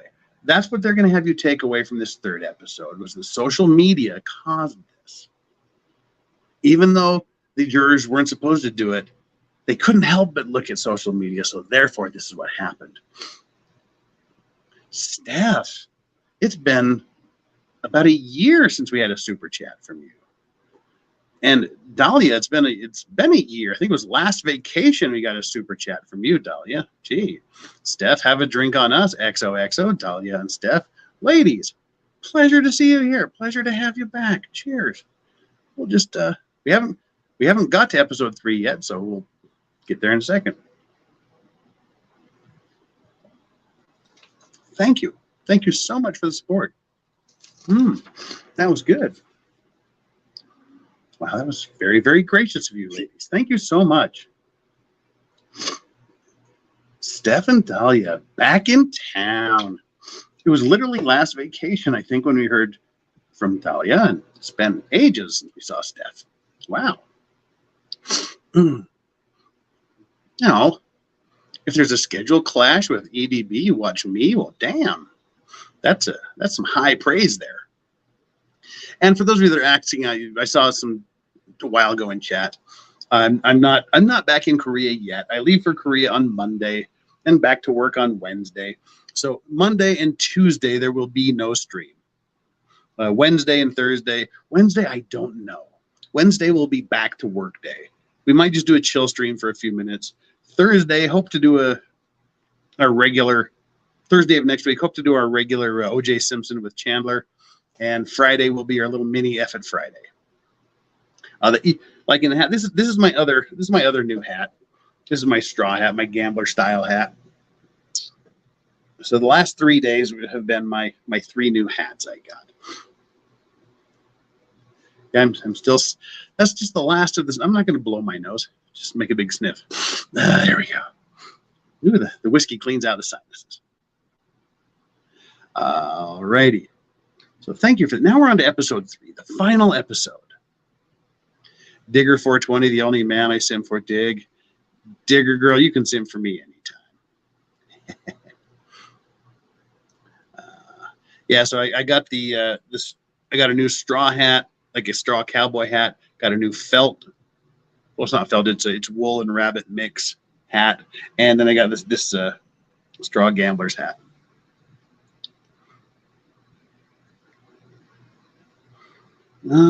Alrighty. There you go. Let's go into episode 3.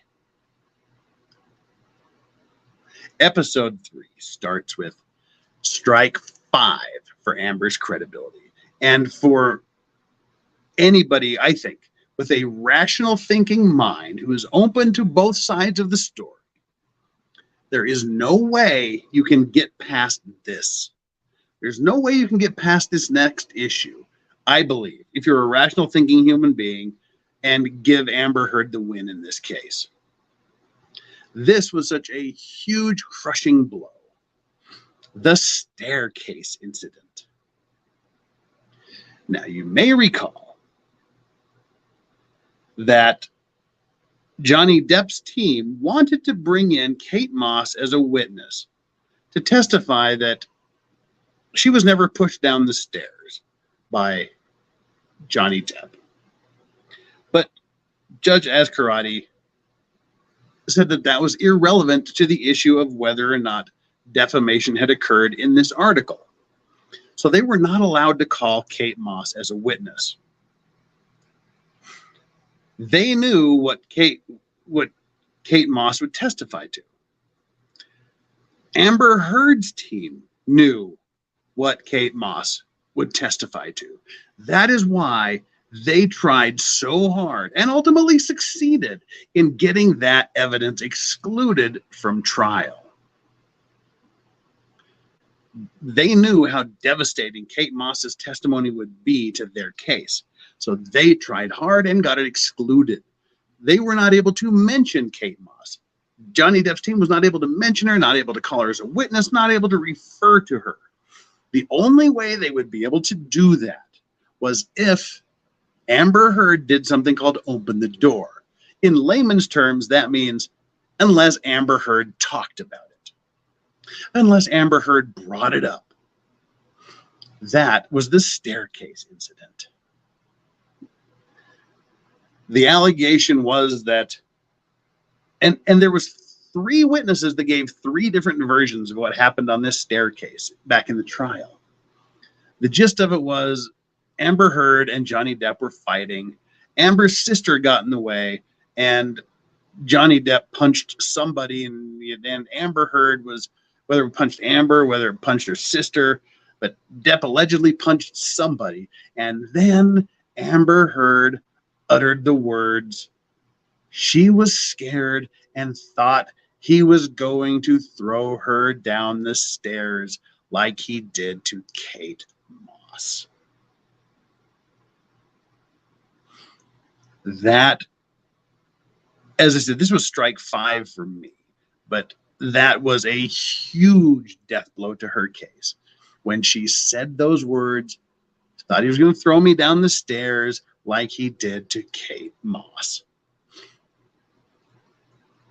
And if you recall this, they reviewed the scene where you saw Johnny Depp smile, and then you saw Ben Chu turn around and go to the people behind him. He does the fist pump and he yes.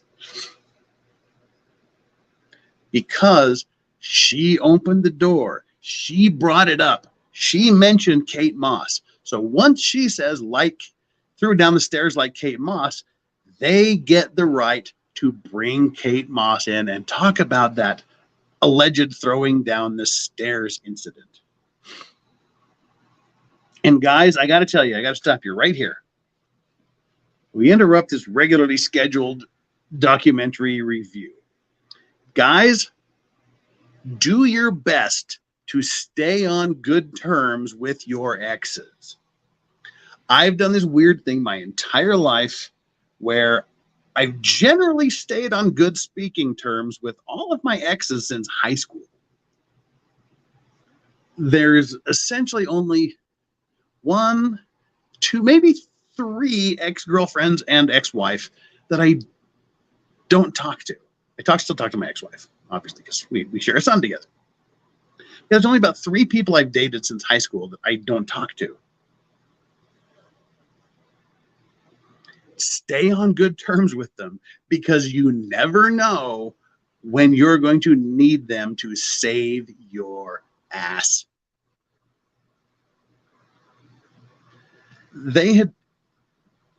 Johnny Depp and Kate Moss had dated like a millennia ago, like 1,000 years ago they dated.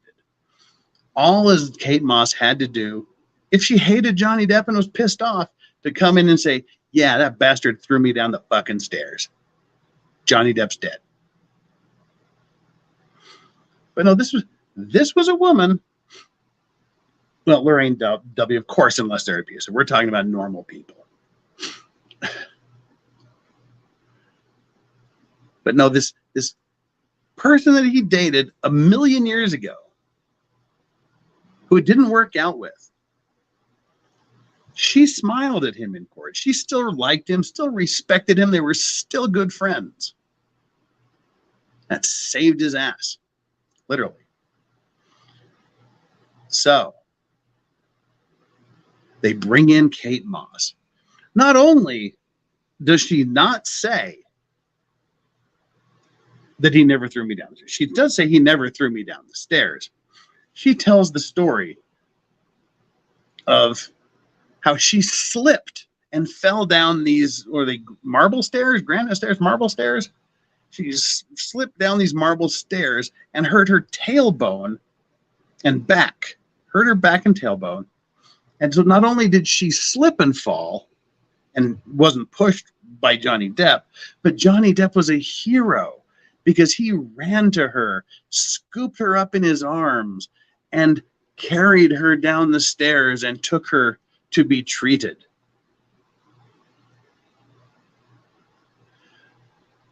Devastated Amber Heard's case right there. Devastated. Went from, oh my God, I was so afraid that he was going to throw me down the stairs like he did to Kate Moss. Like there were rumors that he threw Kate Moss down the stairs. Like, I thought I was going to be thrown down the stairs. It was like, no, I slipped. He didn't push me. And he scooped me up in his arms and carried me off to medical treatment. Done. She was just done. Case done.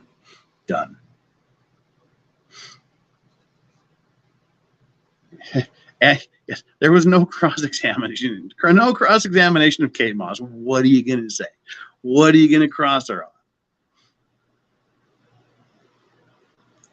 Just crushed. And then,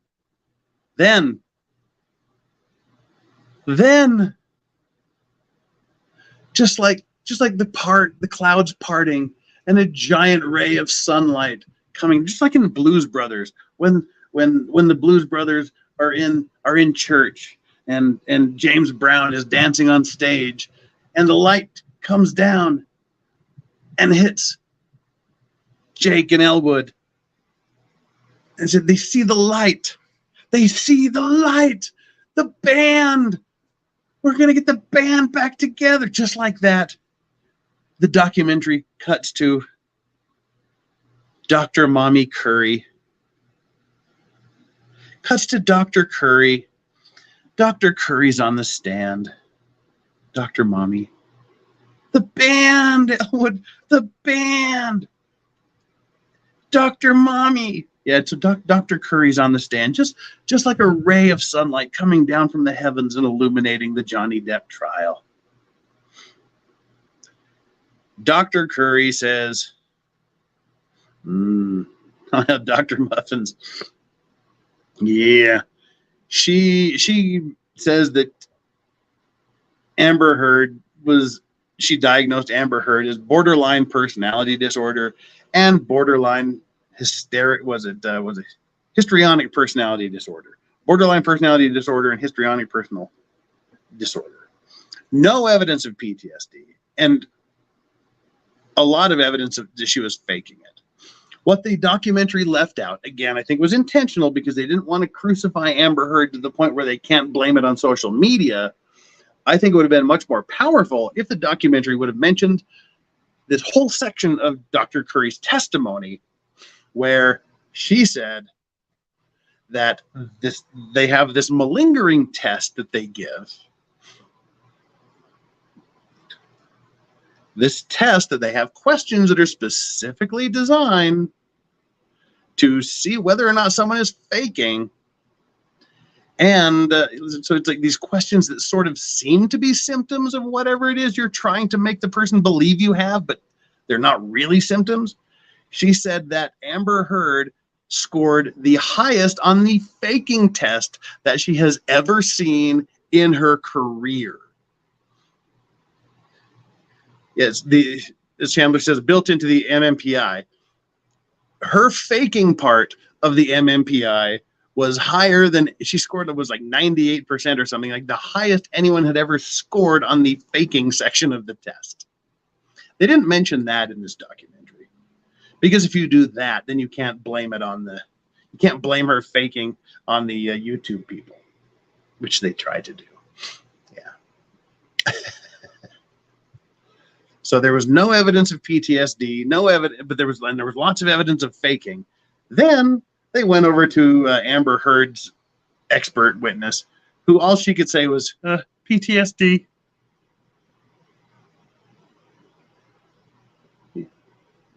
PTSD, even though Dr. Curry said there was no evidence of PTSD.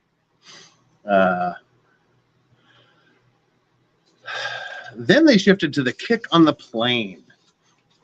This was something that they harped on a lot. This kick on the plane incident where they were supposed to be on a plane. Johnny Depp was doing drugs and alcohol, and they got in a fight, and he kicked her in the back and knocked her down. And then he did more drugs, and then he went in the bathroom and locked himself in the bathroom and howled like an animal. That was the next issue they dealt with. Amber Heard said he kicked me in the back on the plane, and Johnny Depp, we had a witness from the plane. One of his people, can't remember the guy's name off the top of my head, I didn't write it down, where he very interestingly used the phrase, "I don't recall that." Not he didn't do it. Not that I didn't see him do it, just I don't recall that. That may have been some clever answering. He just, he said, "I don't recall this happening." Now, why might that have been clever answering? Saying, "I don't recall that." Because if he says he didn't do it, if he says Johnny Depp didn't, I was there, I witnessed it, Johnny Depp didn't kick this guy, didn't kick her on the plane. If he'd ever said in the past under oath that he had seen Johnny Depp kick her, then they could use that prior inconsistent statement against him to impeach his credibility as a witness. Okay, but you said that now. You said now you didn't see it, but before you said you did see it. Well, at that point, Depp's people, Amber Heard's people wanted to bring in a text message, and it was objected to. Johnny Depp's team objected to this particular piece of evidence being brought in. And at the end of the argument, it was not let in. Duder, that was the guy's name. It was Duder. Duder had sent a text previously saying that he remembered everything that happened to that night. Johnny Depp might not remember, but he remembered everything, and Johnny would feel bad if he was told about kicking Amber Heard or something along those lines. So yeah, Duder a text had been brought in earlier. Well, it had been, I think it was in the UK proceedings, but there was this text where he said basically that Depp, he remembers everything, and Depp would feel really bad if he knew he'd kicked Amber. It wasn't brought into this trial. It wasn't brought in because I think that answer, "I don't recall," was very, very strategic. We saw this in the YNW Melly trial that we covered recently. If he says, "I didn't see it," and it didn't happen, then you can bring in this prior inconsistent statement that says, "Yes, I saw it and it did happen." But if he says, "I don't recall seeing it," he could have forgotten between the last time the text was mentioned and now. So it's not that he lied and you're bringing in a statement to contradict what he just said. He's just saying, "I don't remember whether or not it happened. I don't recall that happening." That's not saying it didn't happen. So it would be very difficult to bring in that prior statement where he says that Depp kicked her on the plane, because it doesn't contradict him not being able to remember it now. So I thought that was a very, very interesting choice of words, where he said, "I don't recall that." So that might be a point for the Amber people in the argument. There's some crafty wordsmithing prevented this damaging text message from being brought in that would at least show that Johnny Depp had kicked her in the back on this airplane. But yes, that's what we just talked about, Jingleberry. He said he didn't remember those texts. He didn't remember the incident. He didn't remember the texts. But now, we're going to talk about these texts. Keep those texts in mind, because we're going to talk about them again in just a couple of minutes. Let's see. Make sure I wrote it down here.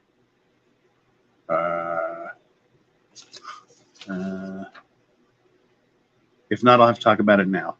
I know I want to talk about it later. Oh, yes. That's the very last thing. The very last thing we'll talk about. Keep those texts in mind. Those texts saying that Johnny would feel bad if he knew he'd kicked her in the back. So they weren't allowed in, and we moved on. Then there was all of the, I'll fuck her corpse to prove she's dead and stuff like that. Where clearly it was dark humor, it was hyperbole, it was a guy venting to another guy friend, not saying that to her, not saying I'm going to kill you and fuck your corpse. Him talking to his friends, just venting, and just using humor which was stupid. They did that a few times and it backfired every single time they did it. The documentary hit that. Then they again bring in more social media tension. The Amber stands and the Depp stands having there's all these things. There's the reactions. Then they get to the verdict. Finally, we're to the verdict in all of this.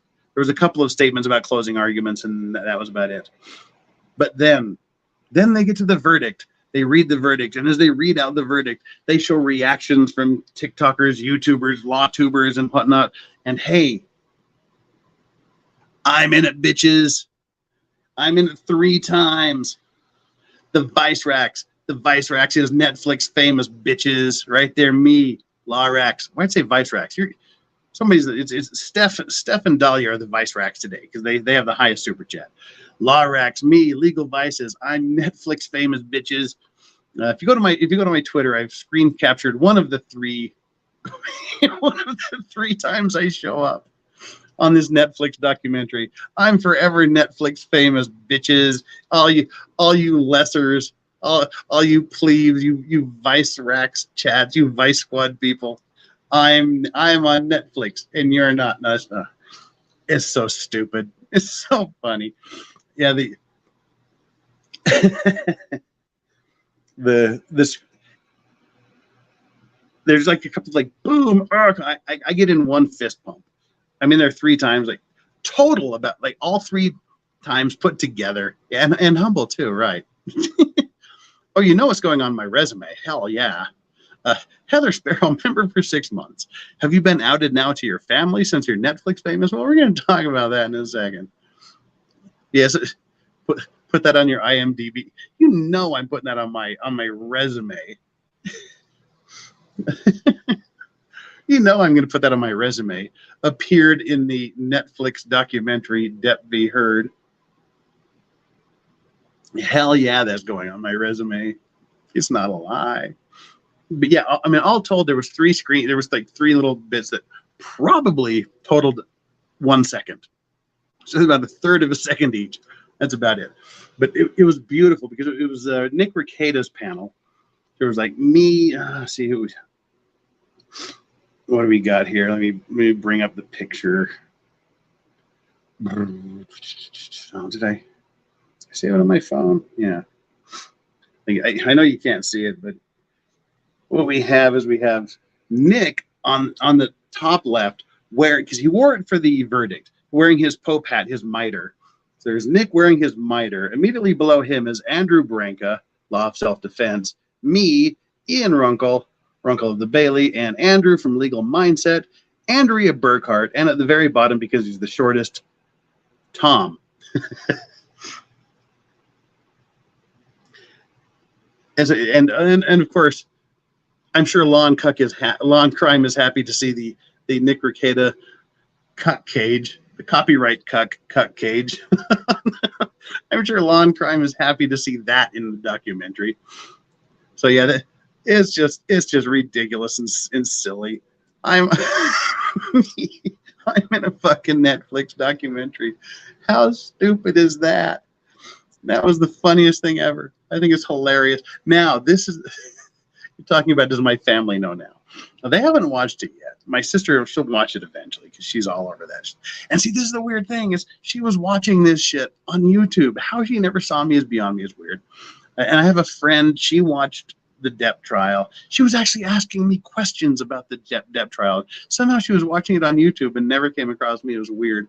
But now we'll see how close, because those of you that know, My family doesn't know. My friends don't know. I haven't told anybody. Like, it's not a secret. I just want to see organically how long it takes for them to find out. Now we'll see how close attention my friends and family pay attention to what they're watching.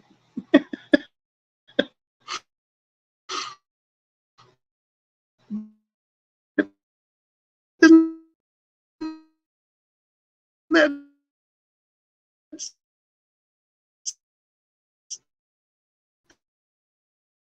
stupid?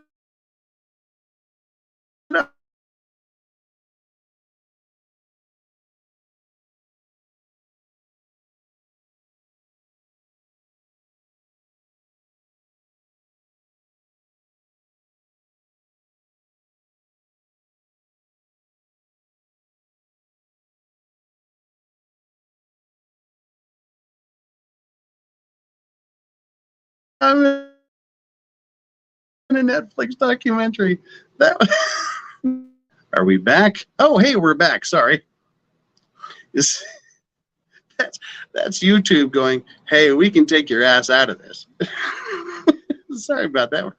I don't know. I just had I'm on my tablet on Wi-Fi in the 3rd floor of my sister's house. I'm surprised that hasn't happened before. But there we go. We're back.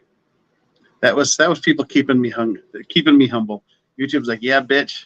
You think you're all special being in a YouTube documentary? We can take your ass out. All right.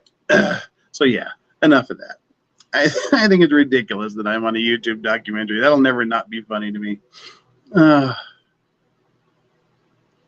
And Angel, Australia. Angel, so good to have you here. As always, I appreciate you when you watch on replay and whatnot for catching a live with the Law Racks. Oh, and F Netflix. No, don't F Netflix. I'm on the documentary. I'm a star. I'm a star, baby. Thank you so much for the super chat. I deeply, deeply appreciate that. You are so awesome. Thank you. Thank you. Thank you. Oh my gosh, that's funny. All right. What does your sister think you're doing that room? I don't know. She never comes up here. Like, my brother also lives here for a bit. Because he just moved. He literally just moved here from Texas a couple of weeks ago. So he's getting a place for him and his wife settled in. So he's up here in the top floor, and I've got the room across the hall. So she doesn't have a reason to come up here. So yeah, she probably just thinks I'm taking a nap. All right. So anyway, they do all the reactions, and yours truly is on there. Oh, Tug Simp, you're out of here. Tug is on in 2 minutes. Tell Tug hi. I wish I could. We have 447 of you. I don't know how many likes we have, but we're going to wrap this up here real soon. Let me see if I can actually, if we can do a Tug raid here when I'm done. Let me try to set this up here real quick because we got about 10 minutes left, and then we'll be heading over to. Well, I'll be ending, and I'm trying to see if I can send you on over to Tug. Just let me. This is going to take some skill to do this on a freaking mobile phone. Let's see if I can go to my channel dashboard from my phone. It's really hard to do, actually. All right, if you go to content, go to this live stream. This is all stuff I get to do behind the scenes if nobody sees me. Why isn't anything coming up? There it is. Dang it, where are we? Huh. No, that's not what I want to do. Sorry to make you pause here. Oh, it does. Cool. All right. I think we can do this. Redirect.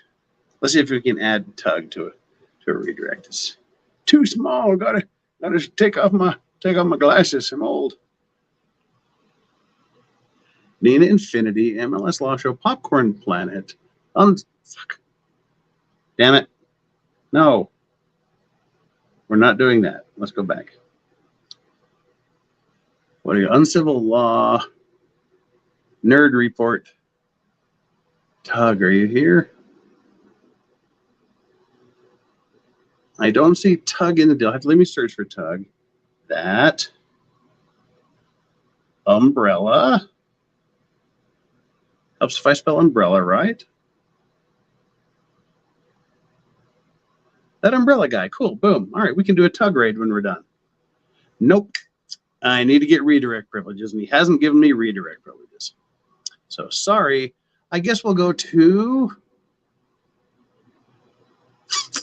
Do we want to go to Nina Infinity, or do we want to go to Popcorn Planet? Nina Infinity is playing Baldur's Gate.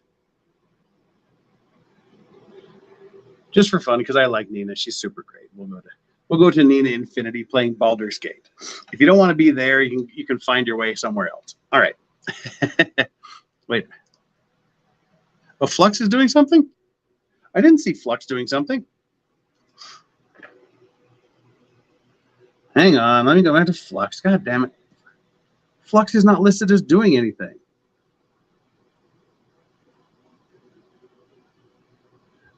When is Flux starting? Flux, are you here? Flux, are you here? Flux, you have 2 shows. You have Local Lesbians and Fires Indictments. Those are the 2. Which one is it? Are we gonna raid you with Local Lesbians or Fires and Indictments?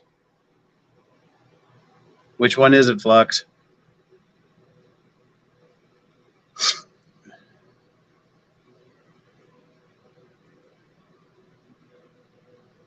Refreshing doesn't work. Which one is she doing? Just tell me which show she's doing. It's either Local Lesbians or Fires and Indictments. Just went live, Fires and Indictments. Right.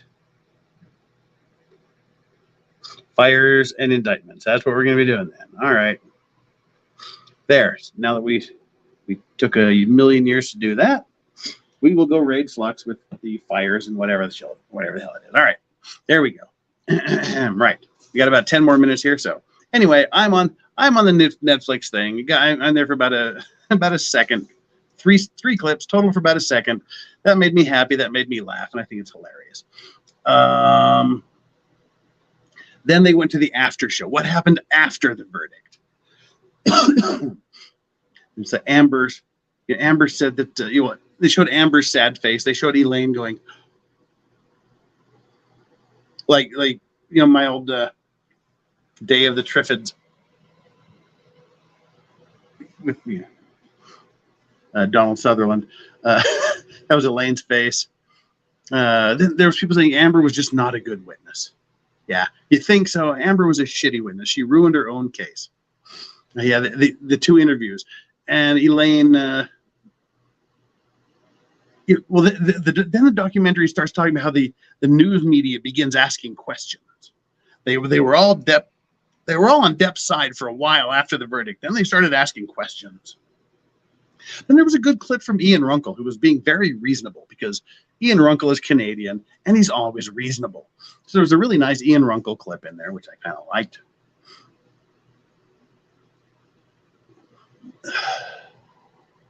Then there was a whole lot of Elaine saying this trial is the reason why Me Too was started in the first place. There was a lot of going on. Just sneezing and reeing. It was bad. And then they showed the clips of the interview where Elaine threw the jurors under the bus, said, oh, they were gone for 10 days during this judicial conference. How could they not look at social media? And that ties in all of this together, where they've been suggesting from the beginning of this documentary that the social media people, YouTube, TikTok, whatnot, they were the reason why this Johnny Depp won this case. It was the social media influence. Because of why? All of this misinformation they mentioned out there. The social media is spreading all of this misinformation about the trial. The social media is doing this. The YouTube lawyers, these hacks that don't know what they're doing, these grifters, everybody's spreading misinformation. And the jury could not help but have seen this misinformation while they were on this 10-day break and while during the weekends and at nights and whatnot. So therefore, this is how they tie this all in together. They don't explicitly say that, but they tie it all in together with this deal of Elaine Brederhoff throwing the jury under the bus, saying, how could they not have seen all this social media? What social media? All the misinformation. It was Then they show the clip of Andy Signer from Popcorn Planet meeting Johnny Depp, which was like months after the trial was ordered. And he didn't set it up. They were at a concert, and Johnny Depp recognized Andy and Steph the Altar Nerd and others oh crap, I just forgot her name. For fuck's sakes. The other one. Super lady that was spearheading everything. Damn it. What the hell's her name? I'm such a jerk for suddenly forgetting her name. Real Laura B. Yes, thank you so much. Yeah, but it was like Steph. God, how could I forget Real Laura B? Real Laura B. Not Chandler Remington. Real Laura B. Andy Signer, Steph the Altar Nerd. They were all watching this concert in Vegas, and Johnny Depp saw them and like pointed to them, and then he apparently sent someone over and they did an interview after. Just like they just met him. But why that was in the documentary is part of the trial. I don't know. This was like months after the trial was over. Again, just to show that, hey, all of these social media people are in tight with Johnny Depp. They're working together and whatnot. Then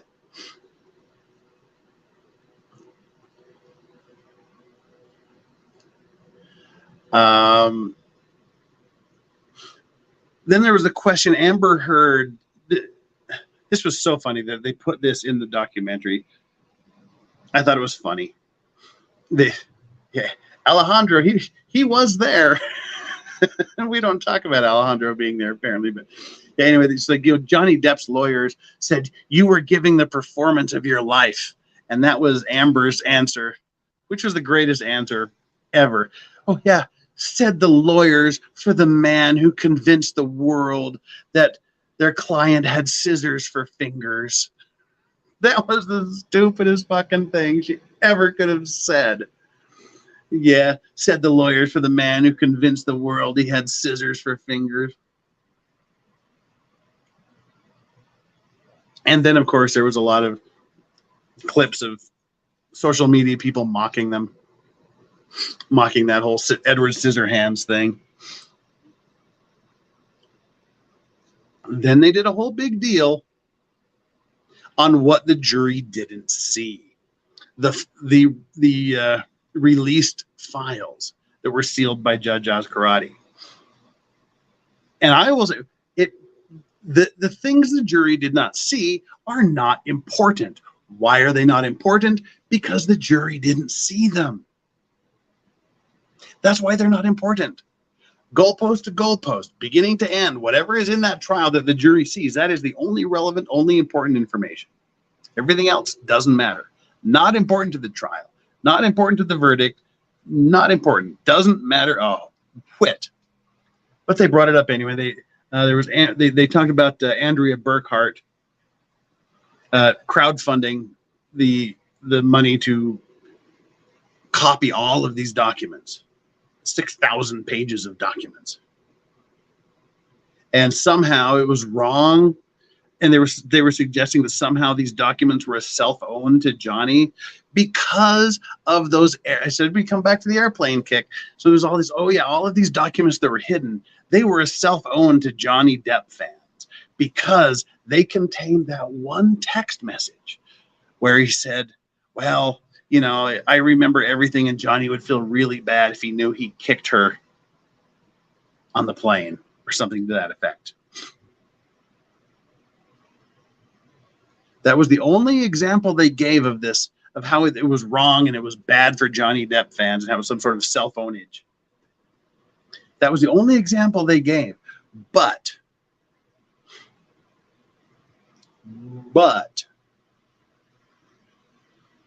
those they did to their credit, to YouTube's credit, they ended this thing basically with saying that document, that one text message, was in a different format than all of the other text messages that had been submitted.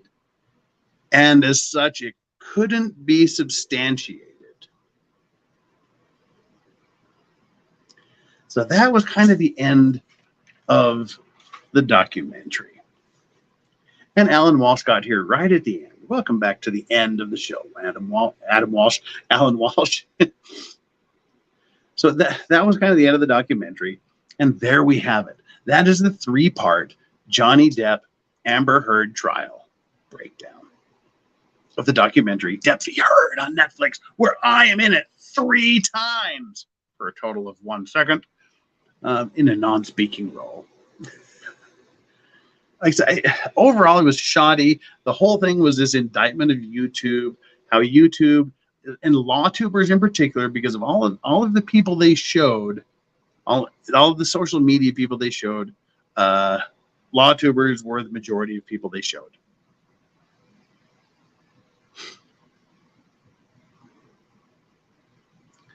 That was the whole thing. Blame it all on YouTubers. Blame it all on this whole thing. This whole jury. The jury came back because of LawTubers and TikTokers.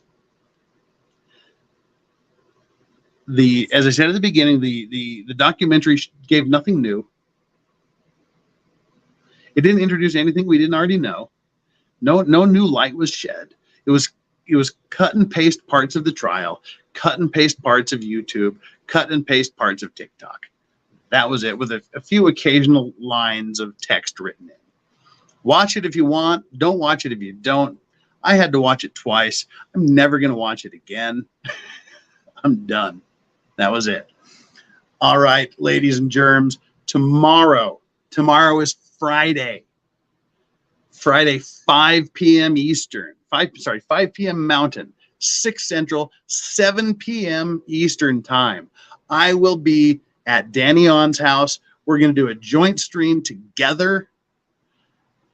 Be there for that. 7 p.m. Eastern time. Danny On direct. Be on her channel. I will be there. And then after that, if you happen to be in the Salt Lake area or thereabouts, come to Lake Effect Bar. Look it up. Find out where it is. Come to Lake Effect Bar at 7 p.m., 7 to 8:30 p.m. We'll be there, do a little meet and greet, and then we'll hit the road at 8:30. Don't drive, call an Uber. Because if you're not going to drink, go ahead and drive. But if you're going to drink even a drop, take an Uber, take the train, take the bus, whatever. And then Saturday, 6:30 p.m. at Peach City in Brigham City, Northern Utah. Come there, have a great burger, hang out with us, eat some food, have a great shake. We'll be there from 6:30 p.m. to 8 p.m. And that'll be it. Then I'll take Sunday off, and I head off to Korea on Monday, Tuesday. Probably won't do a stream Wednesday, likely back on Thursday. There we go. Guys, you are so good. You are so awesome. I love all of you here. Thank you, mods, for being here and doing moddy stuff. Could not do this without you, mods. Vice Squad chat, couldn't do it without you guys. You guys rock. Thank you so much. Let me make sure we got all the super chat. We got all the super chats out of the way, all the monthly chats out of the way. I'm not missing anything. Great. Thank you for all of your support. All of you first-time you super chatters, all of you returning people, like Steph, we haven't seen you in a million years, and others. Thank you, Vice Squad, for being the greatest chat out there on the entire internet. Let's all go make Flux happy. Say hi to Flux. Let her know Lawrax is here. You're all coming from Lawrax. Say hi to Flux for us. Until we meet again tomorrow on Danny on Direct, I am Legal Vices, saying whatever you do, whoever you do it with, and however many times you do it, always make sure you enjoy your legal vices. Me, Lawrax, saying I am out as soon as I find my outro music. Where did my outro music? Where is my? There it is. Bye.